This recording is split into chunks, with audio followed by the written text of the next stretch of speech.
Aurora Heights, The Elevator Affair, an audiobook experience.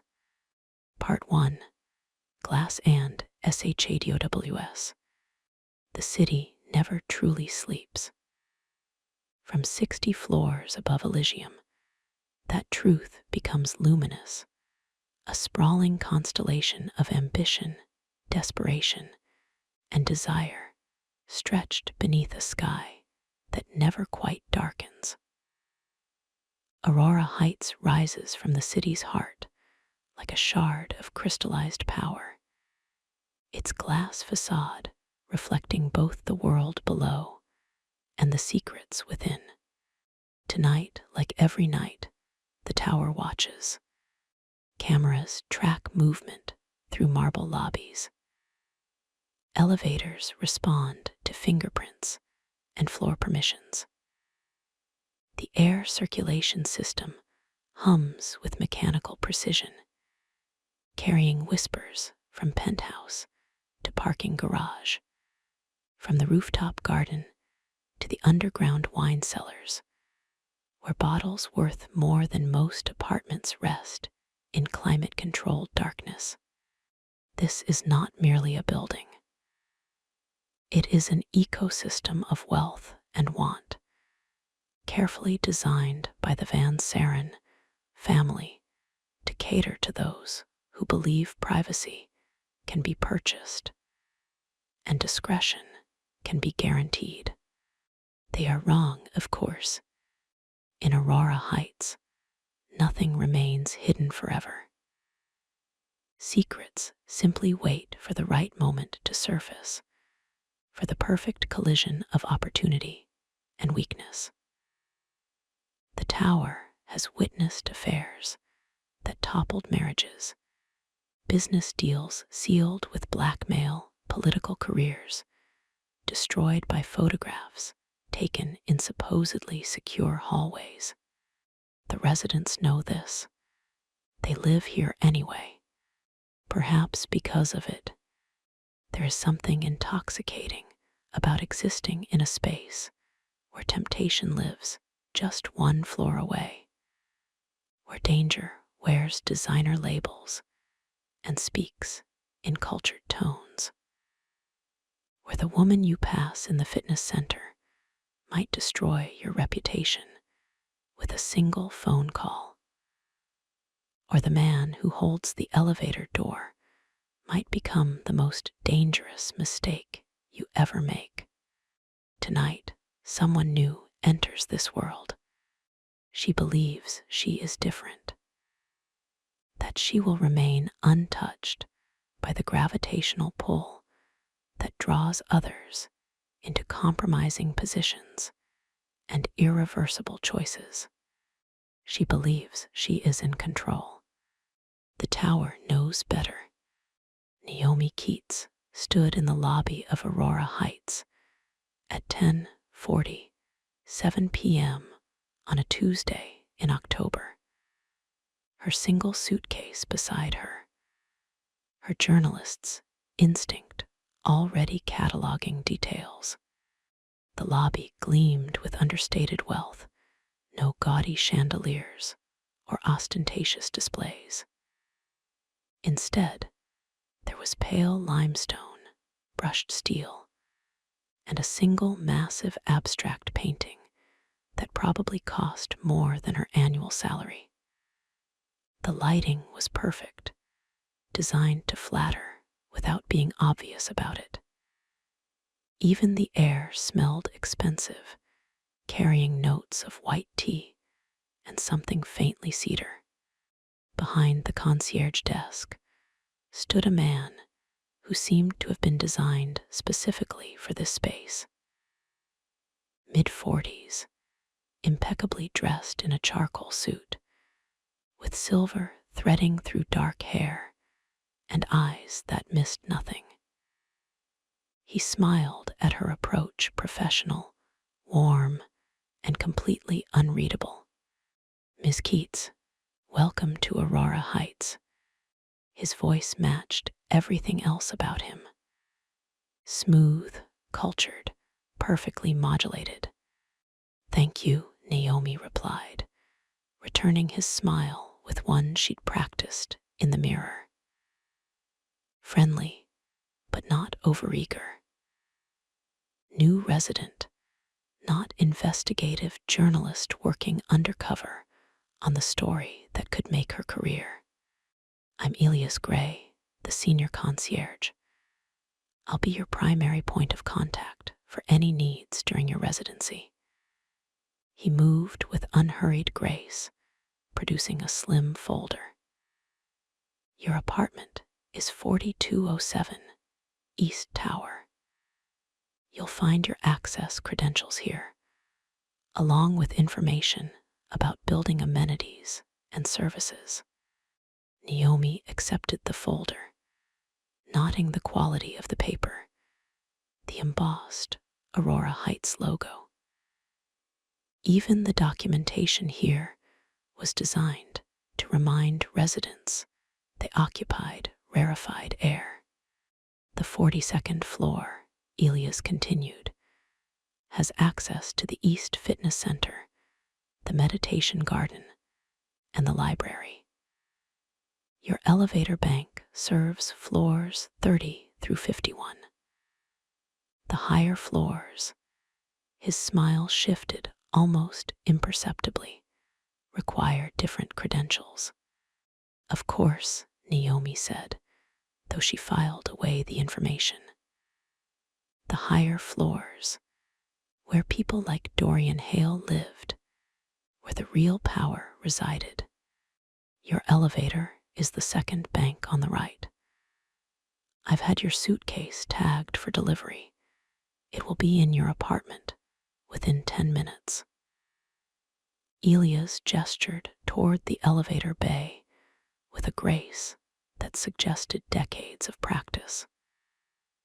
"Do you have any questions I can address this evening?" "I think I'm all set," Naomi said. "Thank you. Welcome home, Miss Keats." The words sent an unexpected chill across her skin. This wasn't home. This was an assignment. A carefully constructed cover that had taken months to arrange, the sublease from a friend of a friend, the backstory as a freelance marketing consultant, the wardrobe upgrade that had devastated her savings account. She was here for one reason: the story. 6 months ago, her editor had handed her a file marked Aurora Heights, Rumors and Allegations. Inside were fragments of something bigger. Whispers of financial manipulation, political influence, affairs, and blackmail, all circulating around the Van Saren family and their crown jewel of luxury, real estate. Nothing concrete, nothing publishable, but enough to suggest that beneath Aurora Heights' polished surface, corruption ran deep. "Get inside," her editor had said. "Live there. Observe. Find the story behind the rumors. Find proof." So here she was, walking across a lobby that cost more per square foot than most homes, toward elevators that would carry her into a world she'd only glimpsed from outside.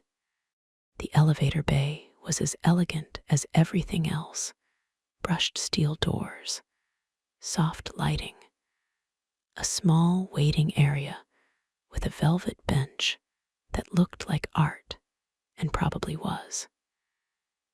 She pressed the call button for the East Tower. The doors opened immediately, revealing an interior of dark wood paneling and soft amber lighting. Naomi stepped inside, nodding the camera in the upper corner, the emergency phone panel, the subtle scent of sandalwood. The doors began to close. Then a hand appeared between them. The doors retracted smoothly, A man stepped inside. Everything changed. Later, Naomi would try to identify exactly what shifted in that moment. The air pressure, the temperature, the quality of light. Something fundamental altered when Dorian Hale entered the elevator, though at the time she didn't know his name. She only knew that suddenly the space felt smaller. He was tall, dark-haired, wearing a black shirt and charcoal slacks, with the kind of casual precision that suggested both wealth and indifference to its display. His face was all sharp angles and controlled expression, attractive in a way that had nothing to do with individual features and everything to do with presence. But it was his eyes that stopped her breath, dark, intelligent, utterly calm. They registered her existence with a single glance, assessed her completely, and then looked away as if she'd been catalogued and filed. The dismissal should have been insulting. Instead, it made her hyper-aware of every detail. The way he stood perfectly still, no fidgeting or phone checking. The faint scent of his cologne, something expensive and understated. The way his hands hung relaxed at his sides, no tension in his posture. Yet somehow she sensed he was aware of everything, including her, especially her. The elevator rose in silence. Naomi watched the floor numbers climb, acutely conscious of her own breathing, the small space between them, the absolute quiet. She'd been in 1,000 elevators, but this felt different. Intimate, charged. She glanced at him through her peripheral vision. He was looking straight ahead, expression unreadable. The elevator slowed, approaching a floor. Naomi waited for him to exit, to break this strange tension. Instead, the elevator stopped completely. The lights flickered once, twice, then stabilized in emergency mode. A softer amber glow that made the space feel even more confined. "Well," Dorian said, and his voice was exactly what she'd expected. Deep, controlled, with gravel beneath the smoothness. "That's unfortunate." Naomi's heart rate spiked. Though whether from the malfunction or his proximity, she couldn't say. "Does this happen often?" "Never, in my experience." He moved to the control panel with the same unhurried precision, pressing the emergency call button. "Though I suppose there's a first time for everything." A voice crackled through the speaker almost immediately. "This is building security. We're aware of the interruption in service. Engineers are responding now. Estimated restoration time is 10 to 15 minutes. "Understood," Dorian said. The speaker went silent. 10 to 15 minutes. Trapped in an elevator with a stranger who somehow didn't feel like a stranger at all. Naomi's journalist mind immediately began composing the scene, noting details she'd record later. "I apologize for the inconvenience," Dorian said, turning to face her fully for the first time. The impact of his direct attention was physical. Naomi felt it like pressure against her skin, like being placed under a microscope that saw far more than surface details. "It's hardly your fault," she managed, True, though I seem to have impeccable timing for interrupting your first evening. He tilted his head slightly. You're new to the building. It wasn't a question. How did you know? I didn't see you before tonight. He said it simply, as if his awareness of every resident was unremarkable. And Elia's had that particular expression he reserves for welcoming new arrivals. You're very observant. I pay attention to my environment. His gaze held hers, steady and unsettling. It's a useful habit. Silence expanded between them, but it wasn't empty. Naomi felt it fill with unspoken questions, with awareness that seemed to have weight and texture. She should say something. Continue the polite conversation expected between strangers trapped in an elevator. Instead, she found herself studying him with the same intensity he'd turned on her. The fine lines at the corners of his eyes that suggested he was older than she'd first thought, late 30s, perhaps 40. The control in his posture that seemed both natural and deliberately maintained.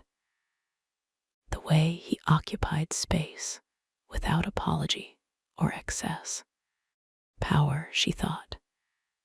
This was what power looked like when it didn't need to announce itself.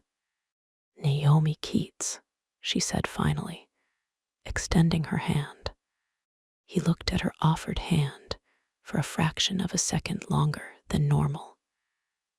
Then he took it. His grip was firm, warm, and brief. But in that moment of contact, Naomi felt something arc between them, recognition, perhaps, or challenge. A wordless acknowledgement that they were both aware of the current running beneath this mundane situation. Dorian Hale, he said, releasing her hand. She'd known who he was, of course. His face had been in the file her editor gave her. Tech billionaire, early investor in AI security systems, notoriously private, connected to the Van Saren family through business dealings that looked clean on the surface, but might hide something deeper. One of her primary targets. And now she was trapped in an elevator with him, feeling her carefully constructed professional detachment beginning to crack under the weight of his attention. What brings you to Aurora Heights? Dorian asked. Work, Naomi said, deploying her cover story. I'm a freelance marketing consultant. The flexibility of the lease arrangement here works well with my travel schedule. And you chose the 42nd floor specifically. It was what was available in my budget. She smiled. Not all of us can afford the penthouse levels. The view is better higher up, he acknowledged. But the 42nd floor has its advantages. Closer to the gardens, less elevator time. When the elevators work, his mouth curved slightly, not quite a smile, but an acknowledgement of the irony. When they work, another silence. This one felt different, expectant. Naomi was acutely aware of every detail. The amber light casting shadows across his features. The controlled rhythm of his breathing. The absolute stillness with which he waited, as if time meant nothing to him.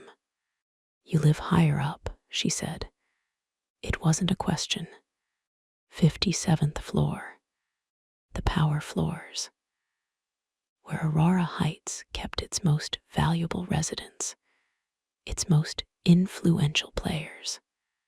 Must be quite a view, she said. It has its merits.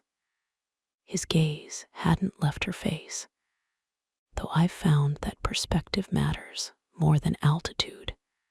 Meaning that what you see depends less on where you're standing than on what you're looking for. The words felt weighted, layered with meaning she couldn't quite grasp. Was he speaking generally, or was this a message aimed specifically at her? Before she could respond, the elevator jerked slightly. The lights flickered again, then returned to normal brightness. The soft hum of machinery resumed. They were moving again.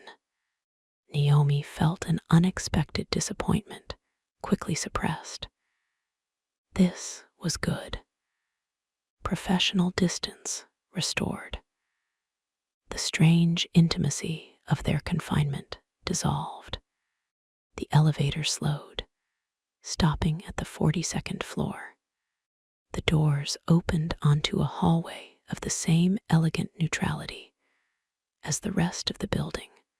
Soft gray walls, recessed lighting, abstract art at careful intervals. Naomi stepped toward the exit, then paused in the doorway, looking back. Dorian hadn't moved.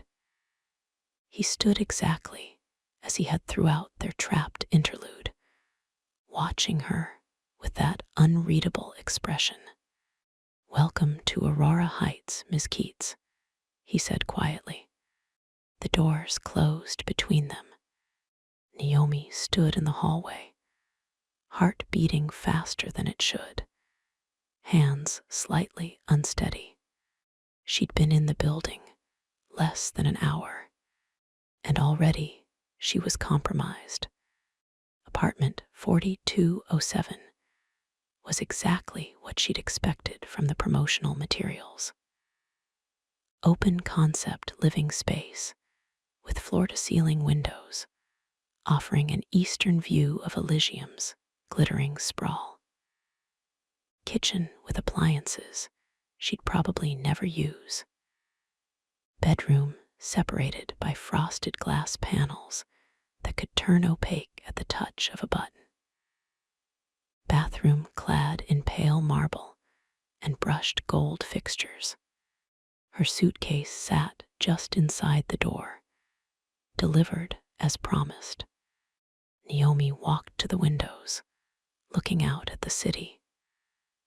Up here, the noise and grit and reality of street-level life disappeared.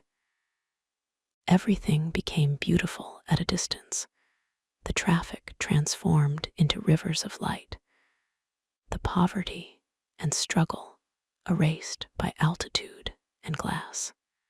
She thought about Dorian Hale, 17 floors above her. What did he see from his perspective? What was he looking for? Her phone buzzed. A text from her editor settled in. Yes, she typed back. Starting observations tomorrow. Any initial impressions? Naomi's fingers hovered over the keyboard. She thought about the elevator, the way her professional instincts had faltered under Dorian's steady gaze. The current of attraction she'd felt, unwelcome and undeniable. Building is as described. We'll send detailed report this weekend. She put the phone down without waiting for a response. This was fine. She'd spent years training herself to remain objective, to observe without becoming involved. One unexpected encounter didn't change her mission. If anything, meeting Dorian Hale directly was an advantage. She could study him now, learn his patterns, find the cracks in his carefully controlled exterior. She absolutely would not think about the way his voice had sounded in the confined space of the elevator, or the fraction of a second when his hand had held hers, or the look in his eyes when the doors had closed between them. Professional, objective, uninvolved. She repeated it like a mantra as she unpacked, as she showered in the palatial bathroom, as she finally slipped between sheets that probably cost more than her entire bed at home.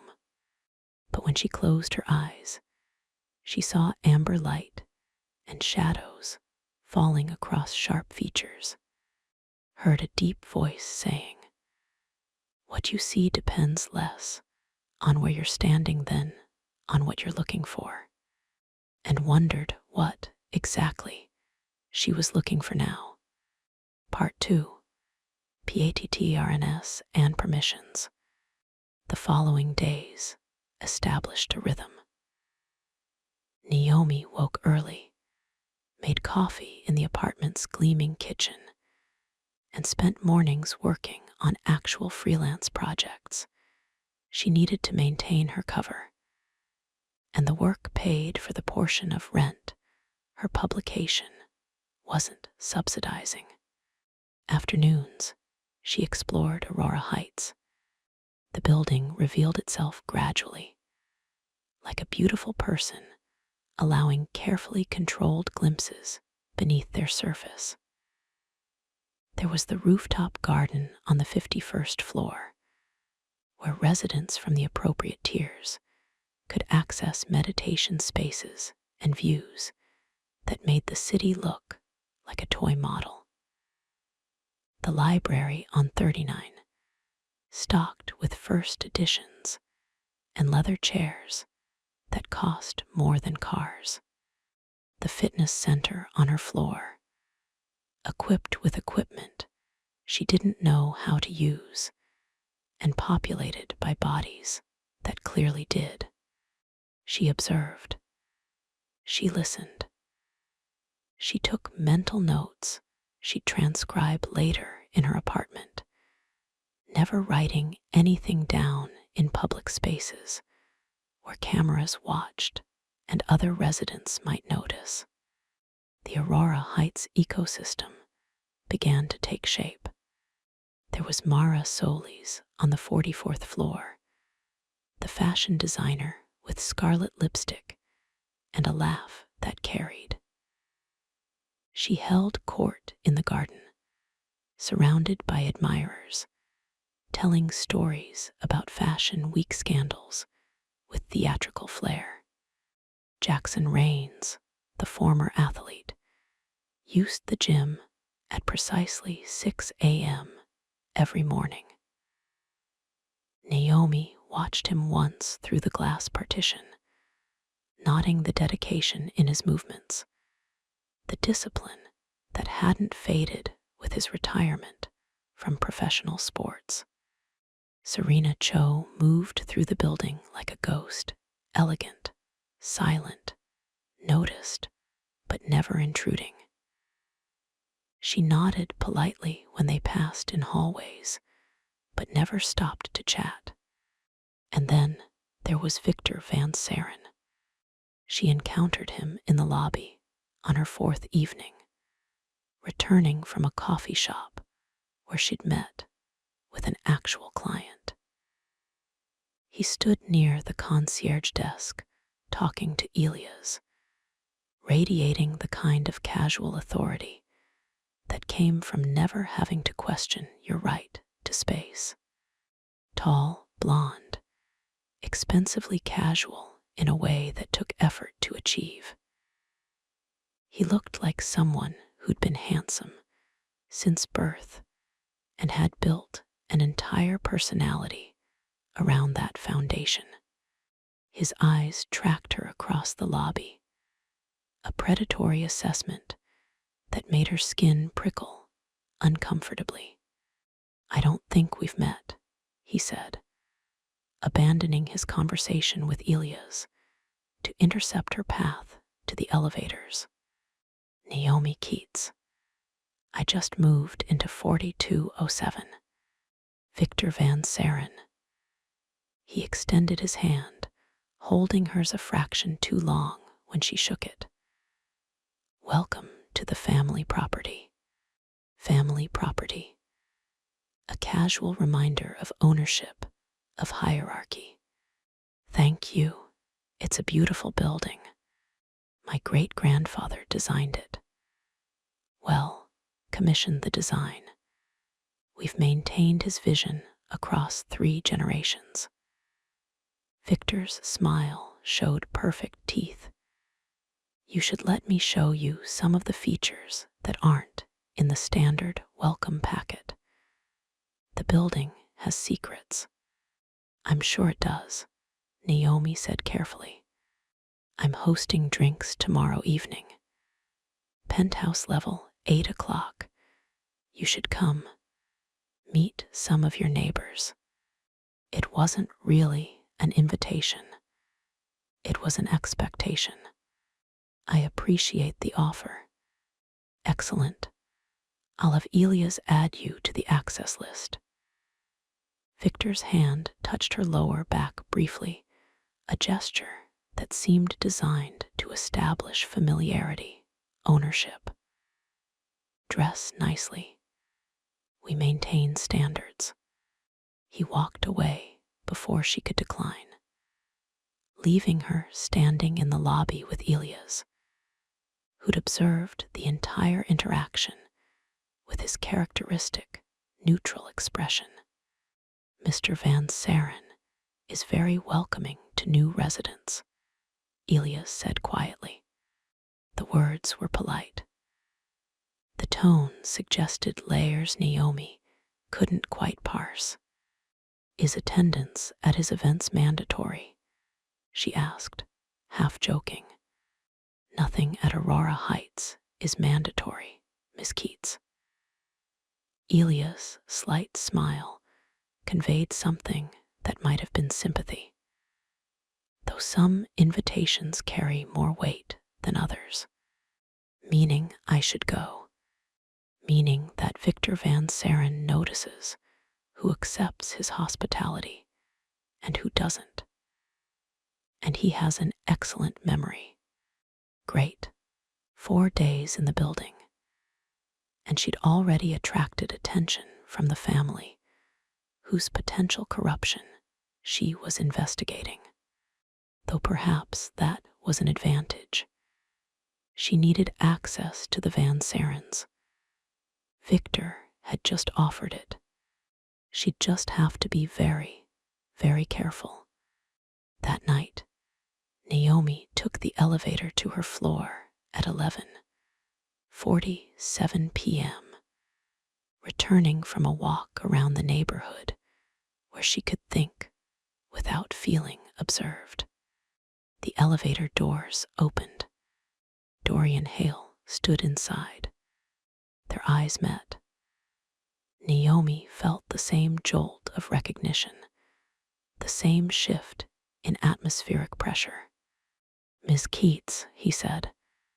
A statement, not a greeting.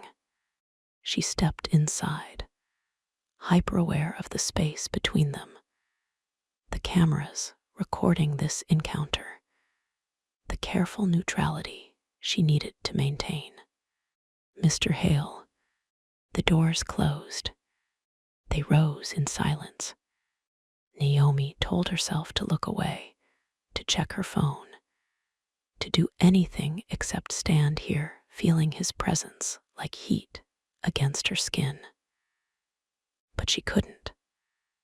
Some fundamental part of her awareness had locked onto him, tracking his breathing, his stillness, the absolute control he maintained. I trust the elevators have behaved since your arrival, Dorian said. Perfectly. Good, a pause. Though I noticed you've been using them quite frequently. Her heart kicked. Have you been monitoring my elevator usage? I notice patterns. He said it without apology, or explanation. You've left the building 17 times in 4 days, always through the east lobby, always using the stairs when returning late at night. Naomi's journalist instincts warred with something else. Alarm, yes, but also a strange thrill at being observed so carefully. Should I be concerned that you're tracking my movements? Are you concerned? She should be. This was a red flag, a sign of controlling behavior, possibly dangerous obsession. Instead, she felt her pulse quicken with something that wasn't entirely fear. Should I be? She countered. Dorian's expression didn't change, but something shifted in his eyes. Recognition, perhaps, or appreciation for the deflection. I pay attention to my environment, he said, echoing his words from their first encounter. As I suspect you do. I've noticed you observing the building, the way you watch people in the lobby, how you linger in common areas. Ice slid down her spine. Had she been that obvious? I'm new, she said, keeping her voice level. I'm getting oriented. Of course. His tone suggested he didn't believe her. Though your orientation seems unusually thorough for a marketing consultant who travels frequently. The elevator slowed, approaching her floor. Naomi's mind raced. He suspected something, or knew something. Either way, she was exposed, her cover potentially compromised. The doors opened onto the 42nd floor. She didn't move. What do you want, Mr. Hale? That's an interesting question. He looked at her fully, and she felt pinned by his gaze, unable to look away. What do you think I want? I think you're trying to intimidate me. Am I succeeding? No, it was a lie. And from the slight curve of his mouth, he knew it. Good, he said quietly. I'd be disappointed if you intimidated easily. The elevator chimed, a soft reminder that the doors were still open. Naomi stepped into the hallway, then turned back. Dorian stood exactly as he had, watching her with that unreadable expression that made her feel like he could see straight through her carefully constructed cover to the truth beneath. Why are you really here, Miss Keats? He asked. I live here. That's not what I asked. The doors began to close. Naomi opened her mouth to respond, though she had no idea what she would say. The doors sealed between them, cutting off whatever confession or deflection might have emerged. She stood in the empty hallway, heart hammering, hands shaking slightly. He knew or suspected. Either way, her investigation was at risk. She should pull back, maintain distance, avoid him until she could figure out how much he'd guessed and what he planned to do about it. Instead, as she walked to her apartment, all she could think about was the way he'd looked at her, like she was a puzzle he intended to solve, like he had all the time in the world, like he knew she'd let him. The next evening, Naomi dressed for Victor Van Saren's gathering with the same care she'd learned covering political events. The goal was to blend, expensive enough not to embarrass herself, neutral enough not to draw undue attention. She chose a black dress, simple but well cut, paired with the diamond studs her mother had given her for college graduation. Understated elegance. At 7:55, she took the elevator to the penthouse level. The doors opened onto a private lobby she hadn't seen before. Here, the building's understated luxury gave way to something more ostentatious. Marble floors veined with gold, crystal sconces, a massive floral arrangement that probably cost more than her monthly rent. A server in black and white greeted her. "Miss Keats." "Yes, right this way." The penthouse stretched before her like something from a magazine spread.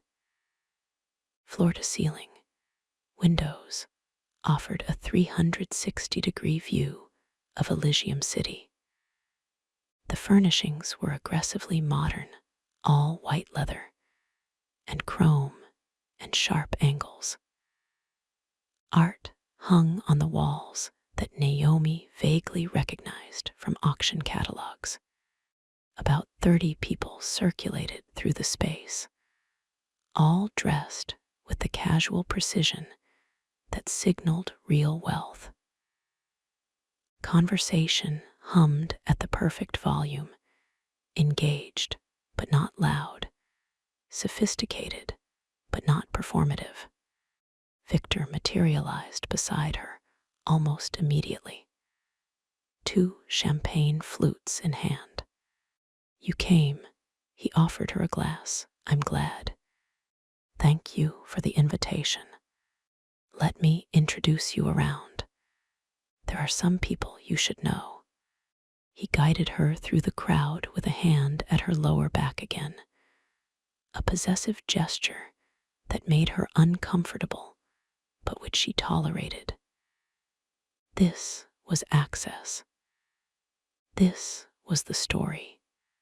Victor introduced her to a city councilman, an actress she recognized from streaming series, an investment banker who spoke about markets with religious fervor. Everyone was charming, successful, carefully composed, and everyone, Naomi noticed, deferred to Victor. Not obviously no bowing or scraping, but in subtle ways. They oriented toward him when he spoke, laughed at his mediocre jokes, made space for him in conversations. This was his kingdom, and they were his subjects.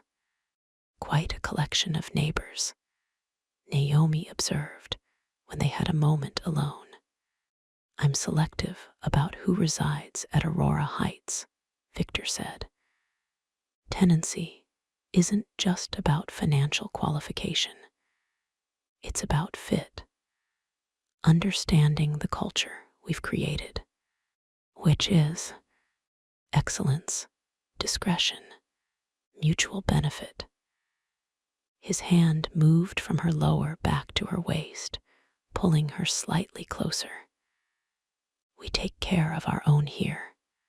The implied threat beneath the words was subtle but unmistakable. "Be one of us, or be removed." Naomi was saved from responding by a new arrival. Dorian Hale stepped off the elevator. The atmospheric pressure in the room changed. Conversations didn't stop, exactly, but they altered. People tracked his movement with peripheral awareness, the way prey animals monitor predators. He wore all black again shirt, slacks, jacket, and moved through the crowd with the same controlled precision she'd observed in the elevator. Several people greeted him. He responded with minimal courtesy and continued toward the windows, claiming space near the glass as if he owned it. Victor's hand tightened on her waist. "Excuse me, I need to greet an arrival." He left her standing alone, champagne in hand, trying not to obviously watch as Victor approached Dorian near the windows. Their interaction was fascinating. Victor all expansive gestures and loud bonhomie. Dorian perfectly still, responding with minimal words and no visible emotion. They clearly knew each other well, and clearly didn't like each other. Naomi was so focused on their interaction that she didn't notice someone approaching until a voice beside her said, "Watching the alpha males establish dominance." She turned to find a woman roughly her age, striking rather than beautiful, with clever eyes and an amused expression. She wore emerald green and enough confidence to power a small city. "Mara Solis," the woman said, extending her hand. "Fashion designer, recovering romantic, and your neighbor 4 floors up. Naomi Keats. I know. You're the mysterious new resident everyone's been speculating about." Mara's handshake was firm, her smile genuinely warm. "Marketing consultant, right? Though I have my doubts about that cover story." Naomi's stomach dropped. "Cover story? Relax," Mara laughed. "I just mean you don't have the energy of someone who works in marketing. You're too observant, too still. My guess is you're running from something. Bad breakup, career implosion, witness protection. Nothing that dramatic. Just needed a change of scenery." Sure, Mara clearly didn't believe her, but also didn't seem to care. "Well, whatever brought you here, welcome to the beautiful disaster that is Aurora Heights, where everyone's hiding something and pretending they're not, including you, especially me." Mara took a sip of champagne, her gaze drifting to where Victor and Dorian stood in tense conversation. "Though my secrets are more boring than most. Failed engagements and financial impropriety. The usual." Before Naomi could respond, Mara leaned closer, her voice dropping. "Word of advice. Victor Van Saren looks like Prince Charming, but he's more like the dragon guarding the tower. Beautiful, dangerous, and he doesn't like sharing his treasures. I'm not his treasure. Not yet. But he's decided you're interesting, which means he'll pursue you until he gets bored or you submit. Neither outcome is pleasant." Mara's expression softened slightly.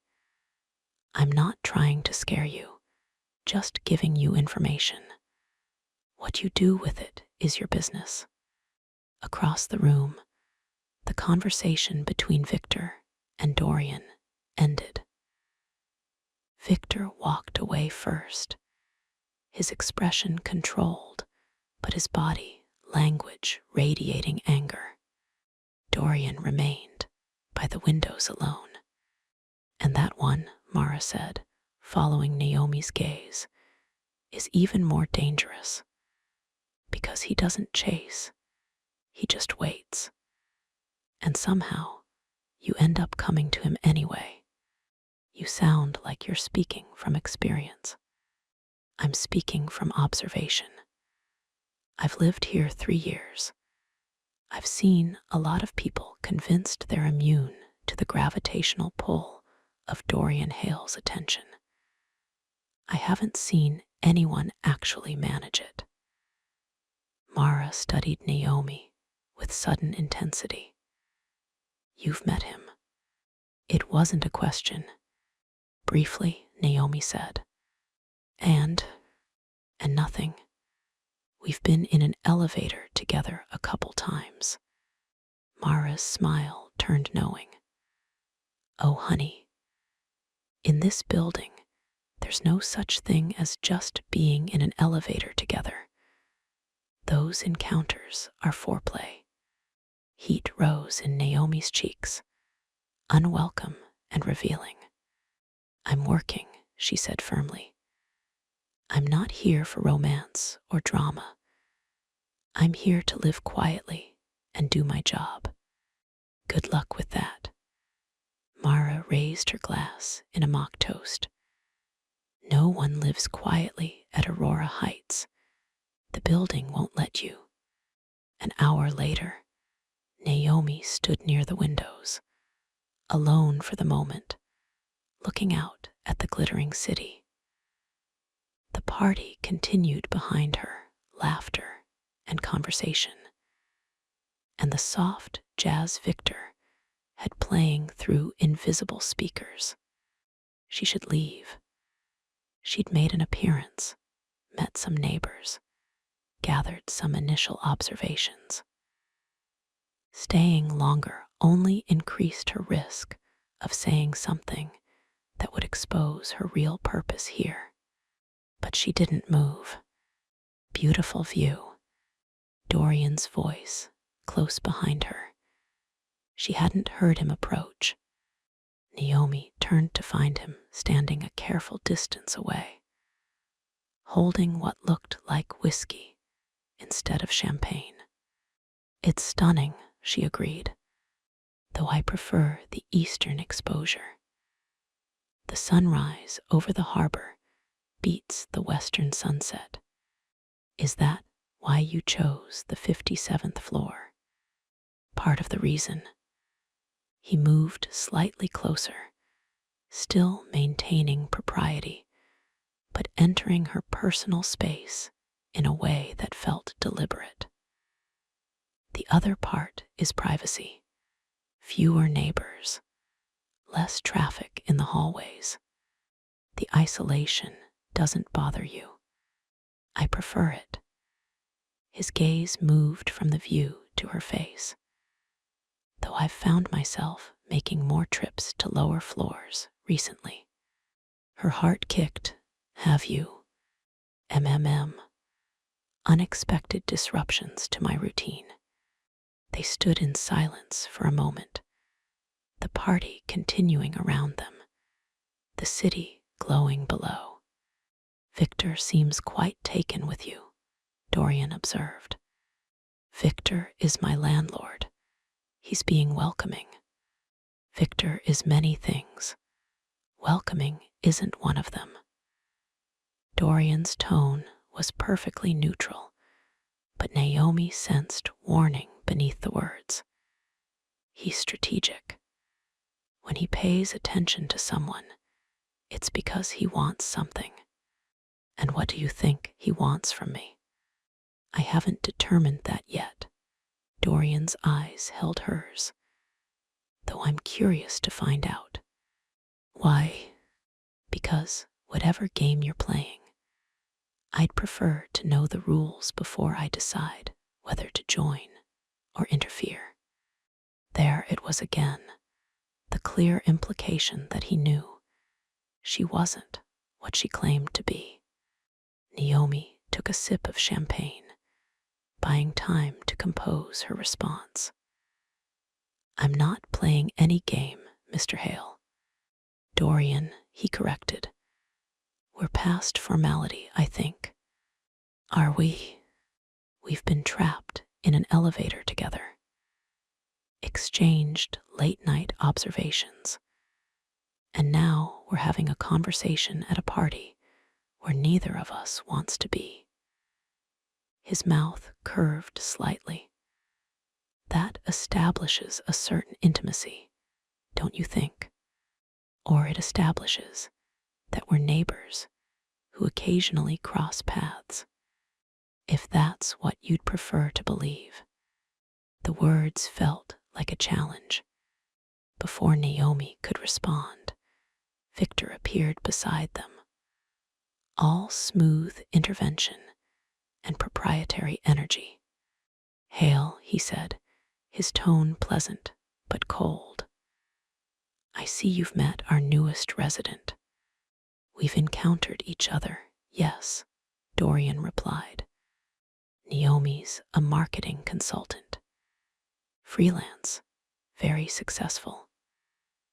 Victor's hand landed on her shoulder, a casual gesture loaded with meaning. "I've been thinking she might be useful for some upcoming projects. The Van Saren group is always looking for fresh perspectives." "I'm sure she has many perspectives to offer," Dorian said, his gaze not leaving Naomi's face. The tension between the two men was palpable now, crackling in the air like electricity before a storm. "Well," Naomi said, setting down her empty champagne flute, "I should probably call it an evening. Early meeting tomorrow." "Thank you for the invitation, Victor." "I'll walk you to the elevator," Victor said immediately. "That's not necessary." "I insist." Dorian stepped back, creating space, his expression unreadable. But as Naomi walked past him toward the exit, she felt his attention like a physical touch. In the private penthouse lobby, Victor stood too close as they waited for the elevator. "I'm glad you came tonight," he said. "I think you'll find there are significant advantages to being in my inner circle here. I appreciate the welcome. It could be more than just a welcome." His hand brushed her arm. "I'd like to get to know you better, Naomi. Perhaps dinner. There's an excellent restaurant on the 48th floor." The elevator arrived, doors opening like an escape hatch. "That's very kind," Naomi said carefully, "but I'm really focused on work right now. Settling in, establishing routines. I'm not really available for." "I'm patient," Victor interrupted smoothly. "Think about it. The invitation remains open."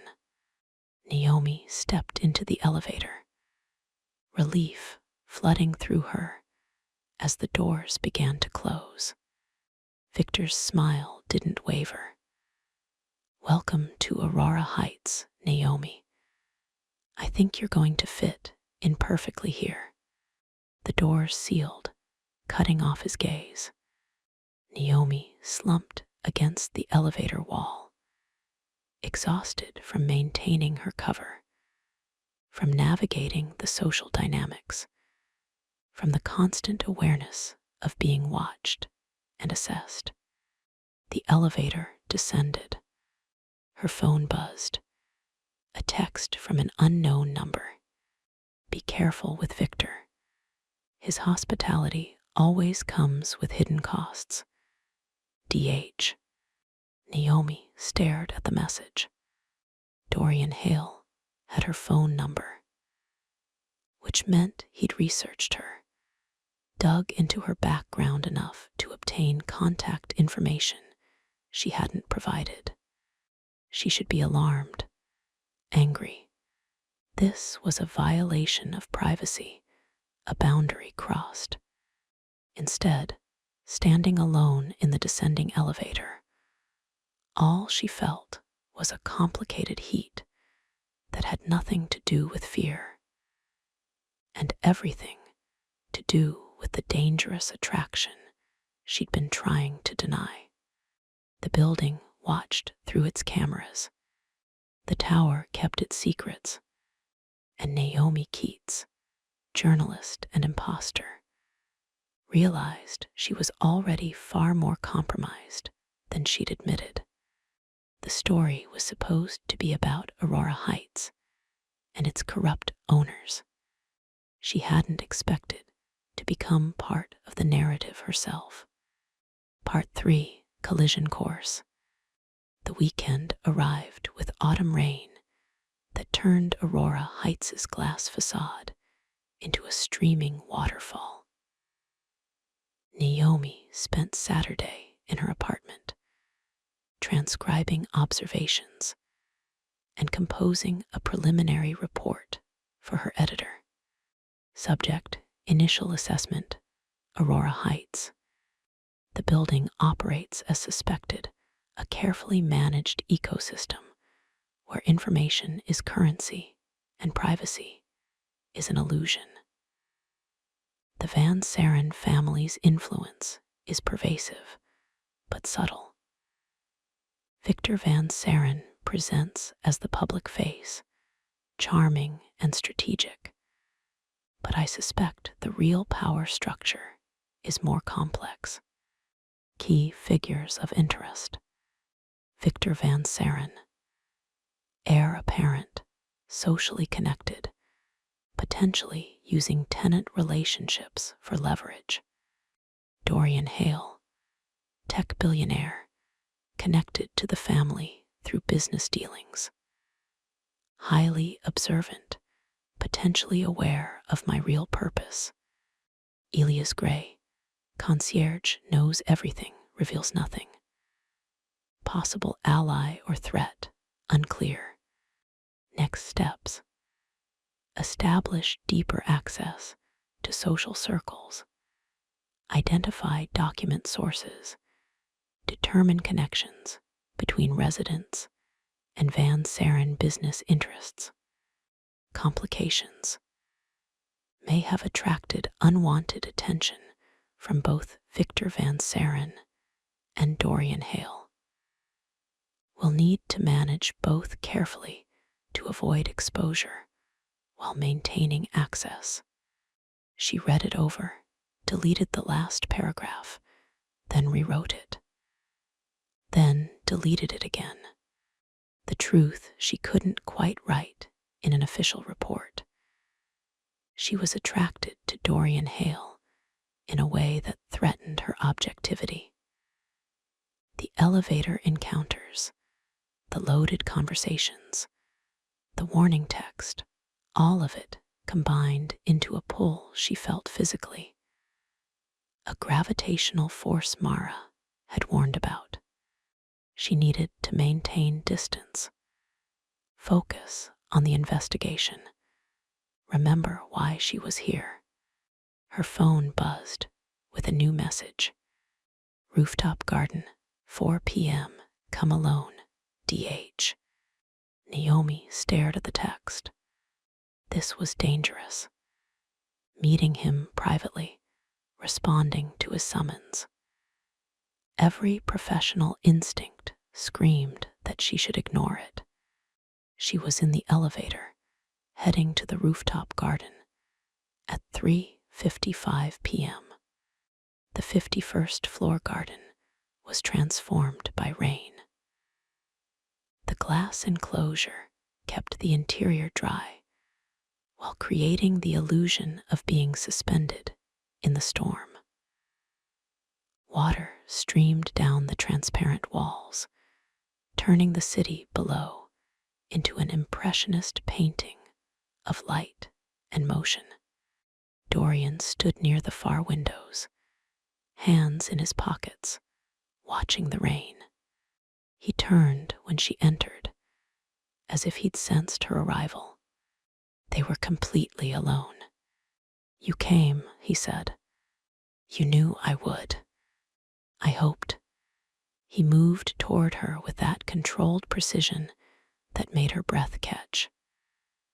But hope and certainty are different things. Why did you ask me here?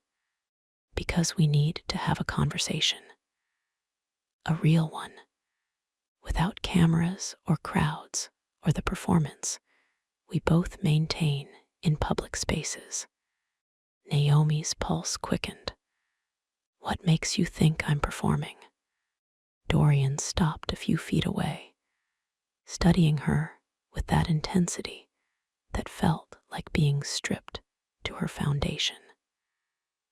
Because I recognize the signs, the careful observation, the strategic positioning in social situations, the way you ask questions designed to extract information while revealing nothing about yourself. Maybe I'm just curious. New resident getting to know her neighbors. Maybe he didn't sound convinced.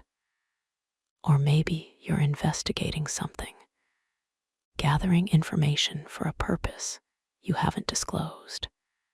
Fear spiked through her adrenaline. That's quite an accusation. It's not an accusation. It's an observation. He moved closer, closing the distance between them. The question is what you're investigating, and whether it's going to become a problem.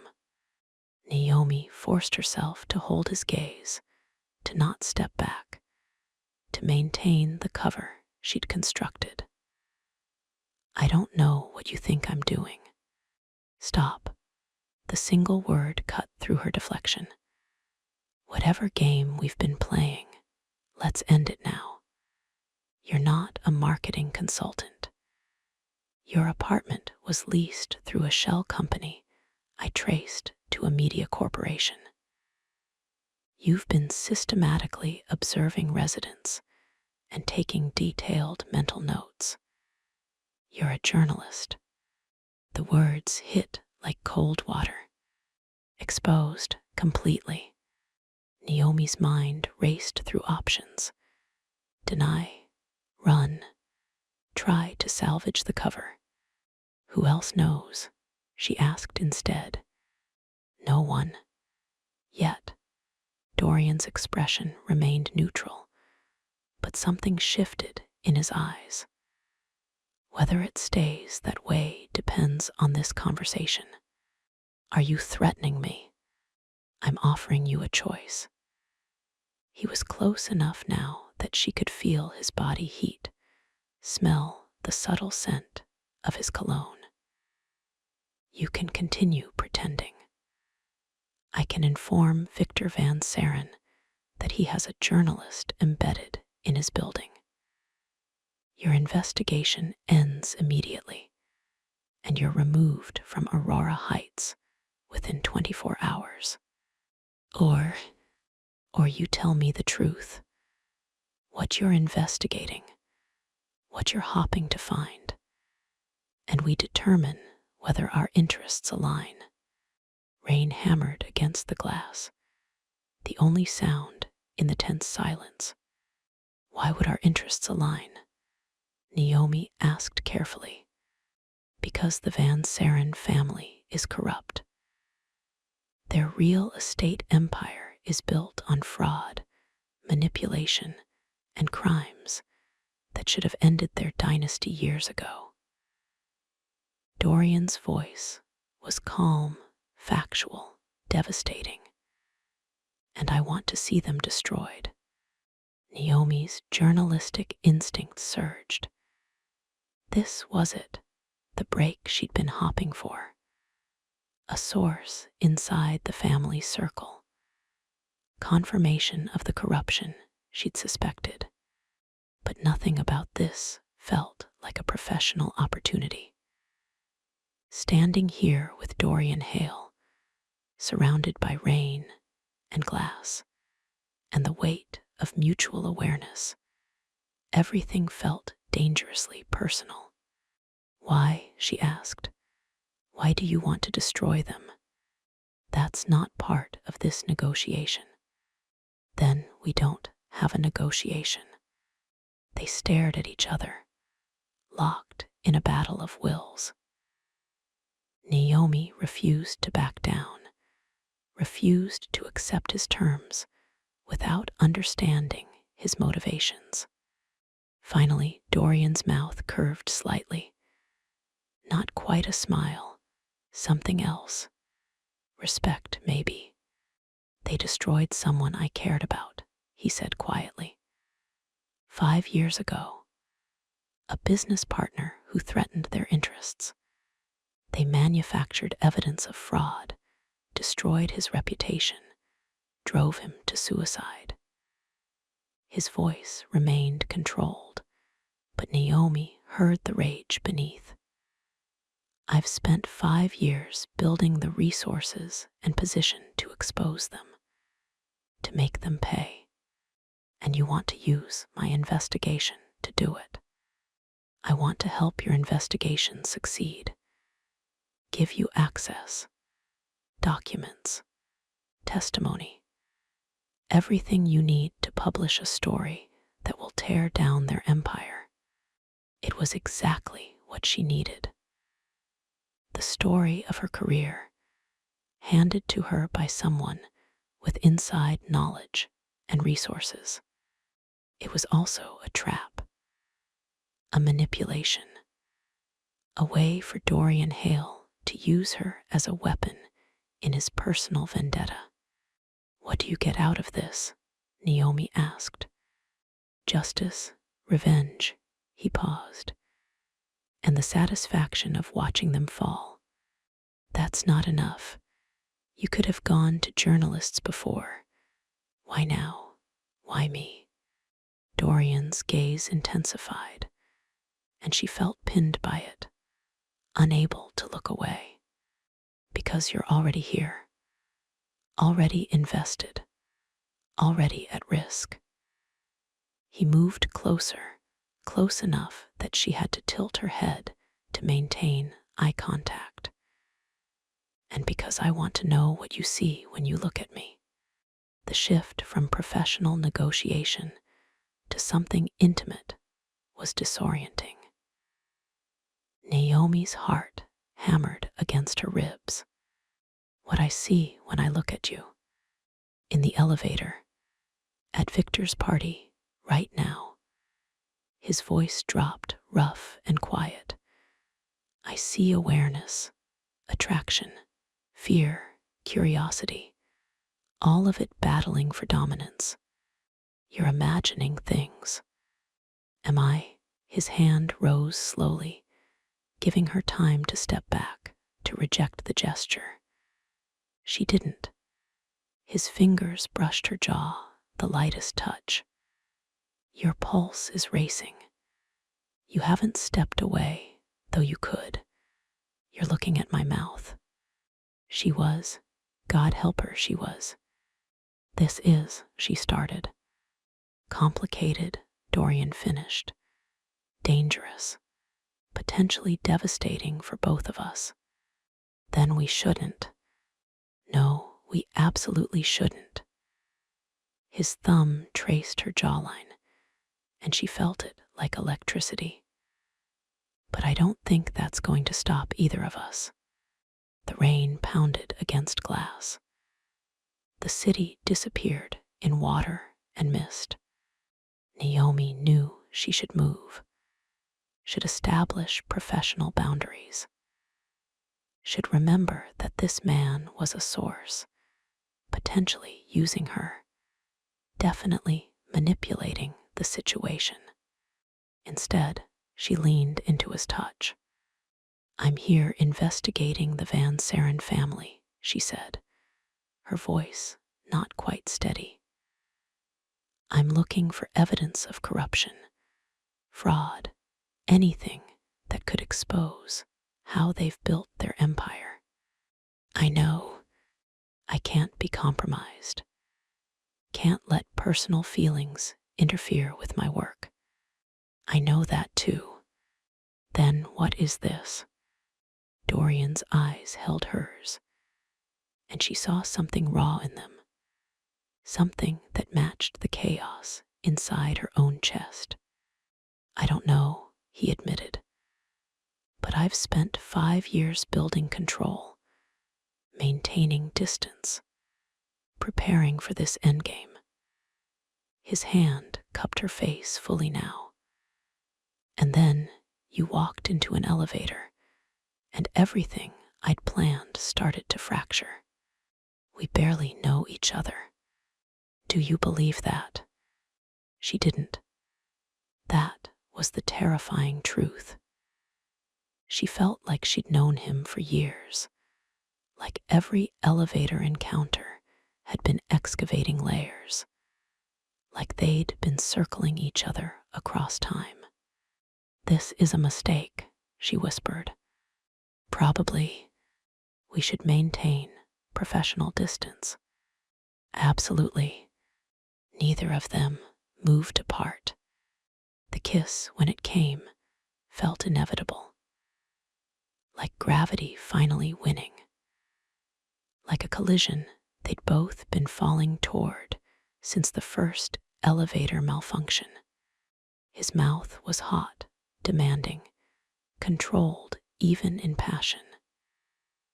His hands slid into her hair, angling her head for deeper access.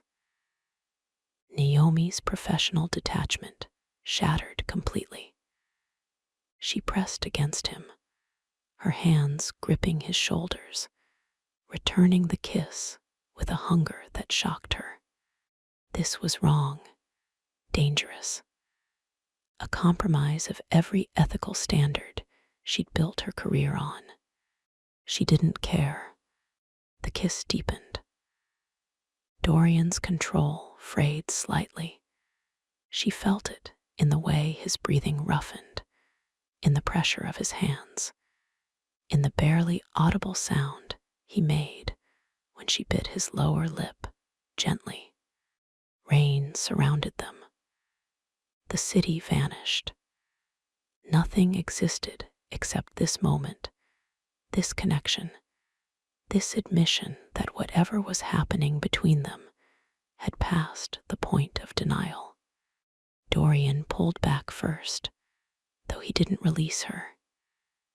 His forehead rested against hers, both of them breathing hard. "This complicates things," he said. "Understatement. We should establish rules, boundaries. We should." Naomi forced herself to step back, though her body screamed protest. "Professional relationship. You provide information. I investigate independently. Whatever this," she gestured between them, "is, it stays separate from the work." "Agreed. No interference with my reporting. No attempts to control the story." "Agreed. And we tell no one. Not about the investigation, not about this. Especially not this," Dorian said quietly.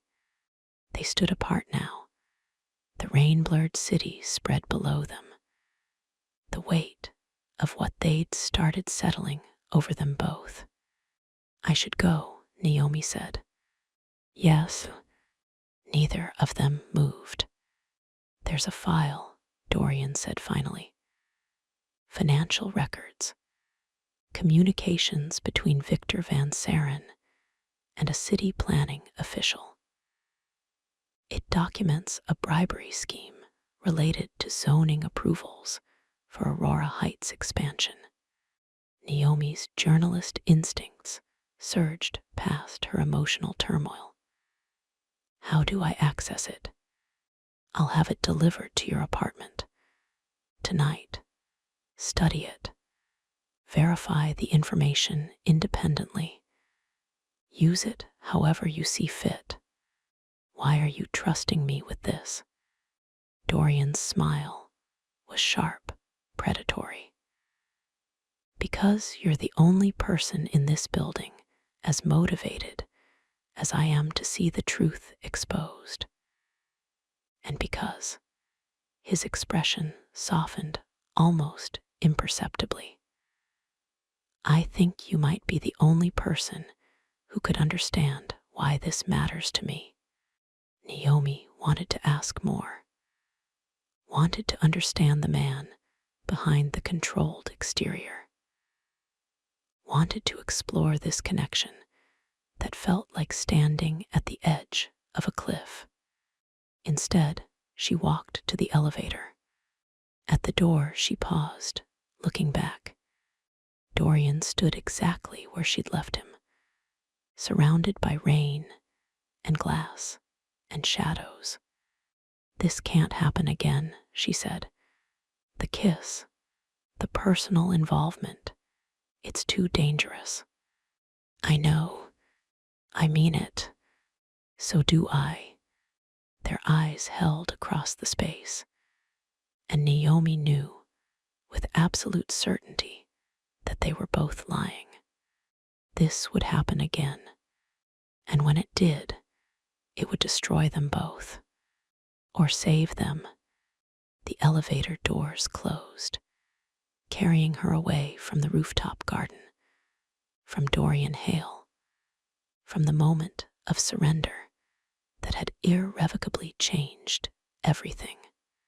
But as she descended through Aurora Heights' glittering floors, past neighbors and secrets and cameras that recorded everything except the truth, Naomi felt something unfamiliar stirring in her chest. Hope, maybe, or ruin. At this point, they felt like the same thing. Part 4, Evidence and Desire. The file arrived at midnight, delivered by a courier Naomi never saw. It appeared outside her apartment door in a plain manila envelope. No return address, no identifying marks. Inside, exactly as Dorian had promised, financial records, email exchanges, meeting notes. All of it pointing to systematic corruption in the Aurora Heights expansion project. Naomi spread the documents across her dining table, coffee growing cold beside her, as she worked through the evidence with a journalist's trained eye. It was solid, damning, exactly the kind of proof she'd been searching for. Victor Van Saren had paid off a city planning official to fast-track zoning changes that should have taken years to approve. The expansion would displace over 200 families from affordable housing, replacing them with luxury condos that would triple the Van Saren family's property values in the district. The official had received nearly $2 million in payments disguised as consulting fees. Victor's fingerprints were all over the scheme. This was the story, the expose that would make her career. It was also incomplete. The documents showed the what and the how, but not the full scope. How deep did the corruption go? Were there other officials involved? Other projects built on similar fraud? And most importantly, how had Dorian obtained this information? She couldn't publish without verifying the source, without understanding the chain of evidence, which meant she needed to talk to him again. Professional conversation only, she told herself. The lie felt thin, even in her own mind. Sunday morning brought clear skies, and the particular quality of light that made Elysium City look almost innocent. Naomi composed a careful text to Dorian. Need to discuss the materials. When can we meet? His response came within minutes. My apartment. 2 p.m. I'll clear you for elevator access. She should have suggested a neutral location. A coffee shop. The rooftop garden again. Anywhere except his private space. Instead, she typed, I'll be there. The hours until 2 p.m. crawled past. Naomi tried to work on other projects, tried to distract herself, tried not to think about what meeting Dorian in his apartment might mean. At 1:55 p.m., she stood in front of the elevator to the upper floors, heart hammering. The elevator required a key card for access above floor 55. When Naomi pressed the call button, the panel lit up with a simple message: authorized floor 57. The doors opened. She stepped inside. The ascent felt both too fast and impossibly slow. Her reflection in the polished steel showed a woman who looked composed, professional, completely in control. Another lie. The 57th floor was quieter than the lower levels. Fewer apartments, more space between units. The hallway was decorated in shades of charcoal and silver abstract art that probably cost a fortune, mounted at precise intervals. Apartment 5701 stood at the end of the hall. Naomi knocked. Dorian opened the door immediately, as if he'd been waiting on the other side. "Come in," he said. His apartment was nothing like she'd expected. She'd imagined cold minimalism, all steel and glass and hard edges. Instead, the space was warm, dark wood floors, leather furniture that looked comfortable rather than decorative, bookshelves packed with actual books. Floor to ceiling, windows offered the eastern view he'd mentioned, the harbor spreading out below like a map. "It's beautiful," she said. "Thank you." Dorian closed the door behind her. "Can I get you something? Coffee? Water?" "Coffee would be good."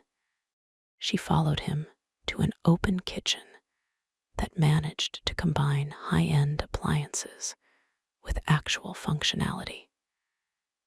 He moved with the ease of someone comfortable in his space, assembling coffee with the same precision he seemed to bring to everything. "The documents," Naomi said, accepting the mug he offered. "Where did you get them?" "I have resources. Connections to people who work in the Van Saren organization. Some who are sympathetic to exposing the family's corruption. Others who can be persuaded." "Persuaded how? Does it matter?" "Yes." Naomi set down her mug. "I can't publish information obtained illegally or through coercion. The story has to be clean, the evidence verifiable through legitimate channels." Dorian studied her for a long moment. "You have a very idealistic view of journalism." "I have an ethical view of journalism. There's a difference. And if your ethics mean the story never gets published, that the Van Sarens continue their corruption unchallenged, then I find another way. One that doesn't compromise the integrity of the reporting." Something shifted in Dorian's expression. Respect, maybe, or frustration. "The documents were provided by someone inside the Van Saren accounting department," he said finally. "Someone who's been systematically copying financial records for the past 2 years. No coercion, no illegal access. They're authorized to see these files as part of their job." "Why are they helping you?" "Because the Van Sarens destroyed their family too. Different method, same outcome." Dorian moved to the windows, looking out at the city. "There are a lot of people who want to see them fall. I've just been patient enough to wait for the right moment." Naomi joined him at the windows, maintaining careful distance. And I'm the right moment. You're the right instrument. A journalist with credibility. No obvious connection to me or my vendetta. If the story comes from you, it has legitimacy. So I'm being used. We're using each other. He turned to face her. You need evidence. I need publication. It's a mutually beneficial arrangement. That's a very cold way to describe it. Would you prefer I pretend this is something else? His gaze intensified. That what's happening between us is purely professional. We both know that's not true. Heat flooded Naomi's chest, her face. What happened yesterday was a mistake. We agreed. We agreed it was dangerous. That doesn't make it a mistake. Dorian, tell me you haven't thought about it. He moved closer, and she felt the air pressure change, felt her awareness narrow to just him. Tell me you didn't lie awake last night replaying that kiss. Tell me you're not thinking about it right now. She couldn't, because every word was true. It doesn't matter what I'm thinking, she said, trying to maintain control. What matters is the story, the investigation. That has to stay separate from whatever this is. Agreed. So we focus on the work, professional boundaries, no more. He kissed her, not the controlled, careful kiss from the garden. This was hunger unleashed, restraint abandoned. His hands cupped her face, angling her exactly where he wanted, and Naomi's carefully constructed walls collapsed completely. She kissed him back with equal intensity, her hands fisting in his shirt, pulling him closer. This was madness. This was professional suicide. This was the worst decision she'd ever made. She didn't care. Dorian's mouth moved to her jaw, her throat, finding sensitive spots that made her gasp. Her back hit the window, cold glass against heated skin, and his body pressed against hers, solid and demanding. We can't, she managed, though her hands were pulling him closer, contradicting her words. I know. This is insane, dangerous. Possibly the worst idea either of us has ever had. His mouth returned to hers, brutal and perfect. I don't care. Neither did she. That was the terrifying truth. Every ethical standard, every professional boundary she'd built her career on, all of it dissolved under the intensity of this connection.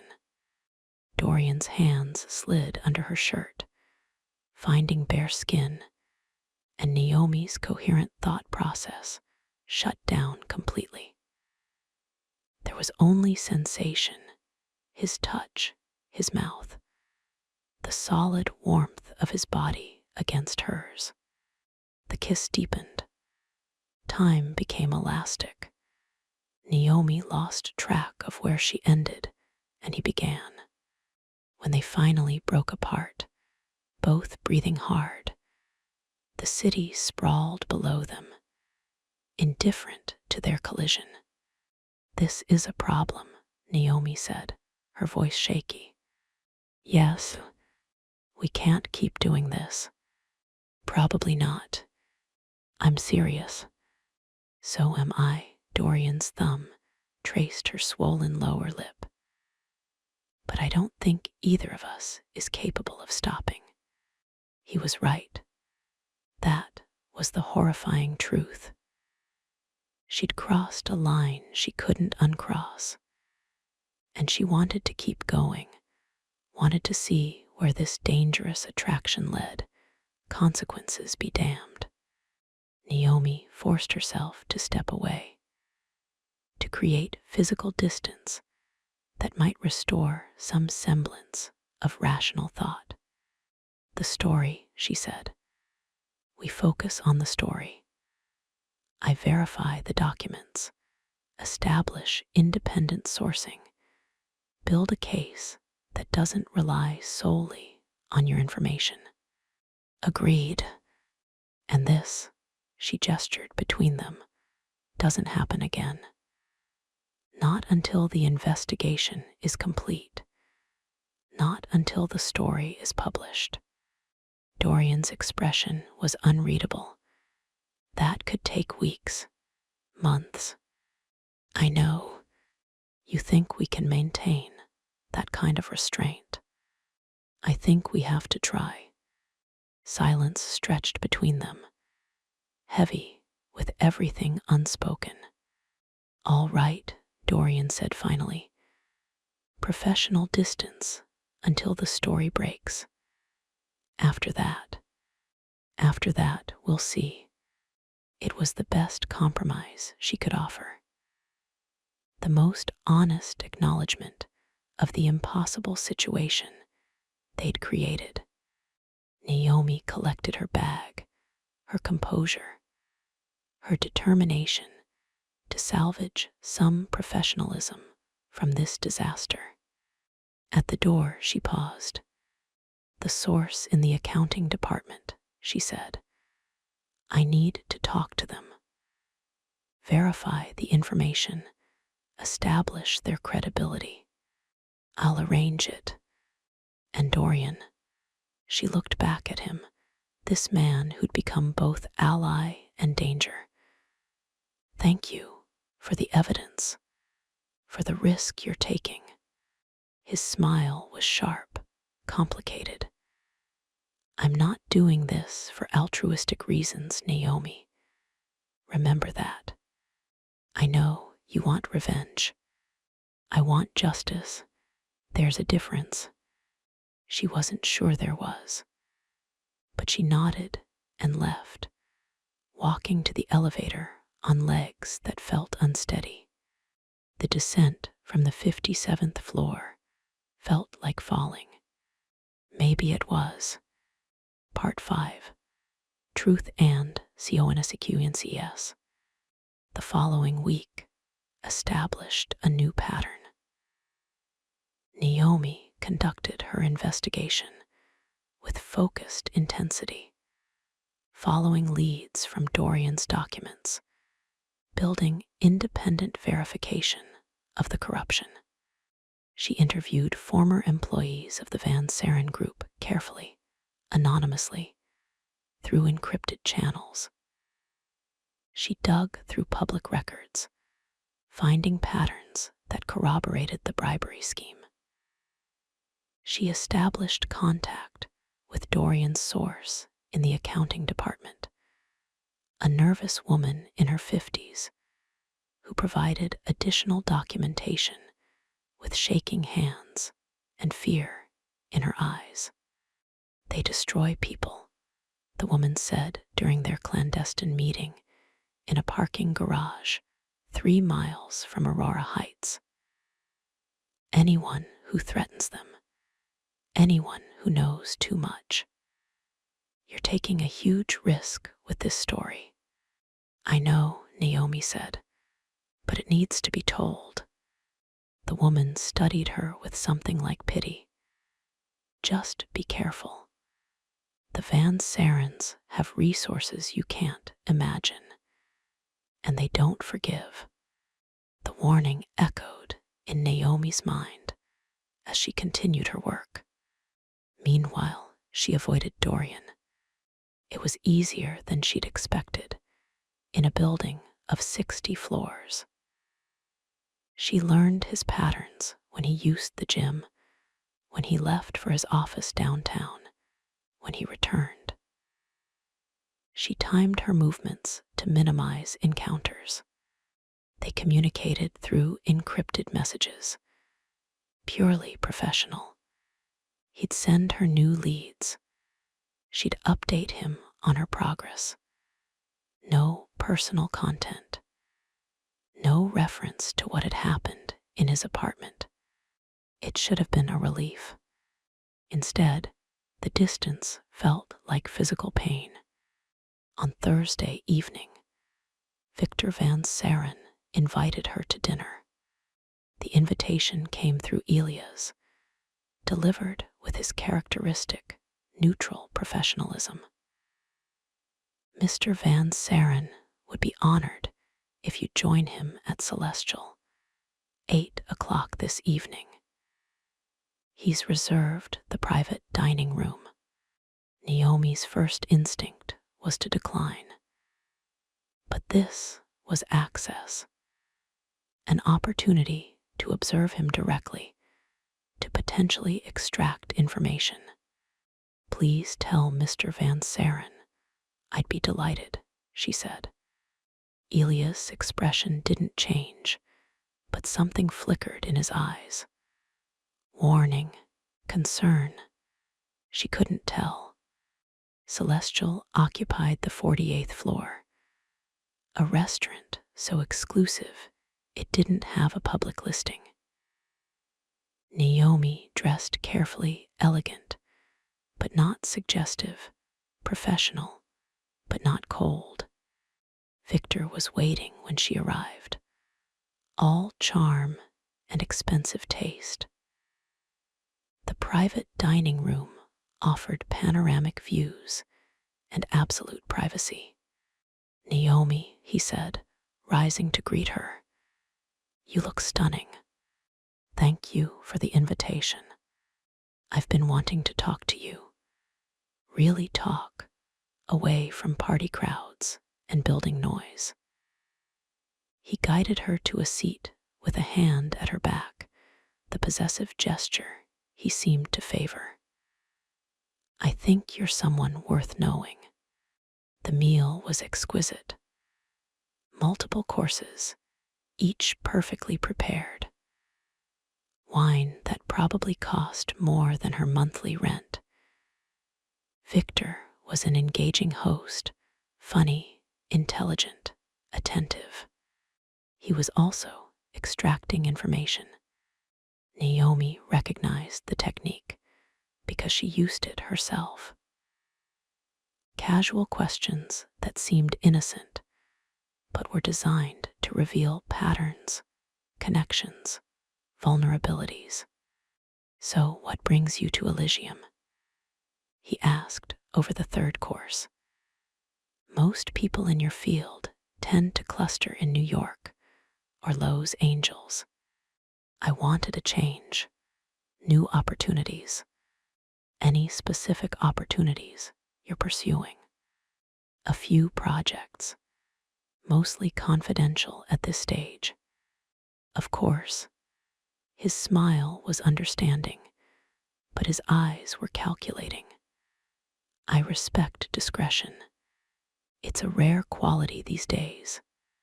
The conversation continued, charming, superficial, loaded with subtext. Victor asked about her family, her background, her career trajectory.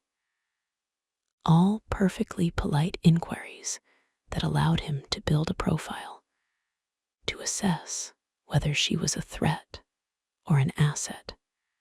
Naomi deflected with practiced ease, revealing nothing substantive while appearing open and friendly.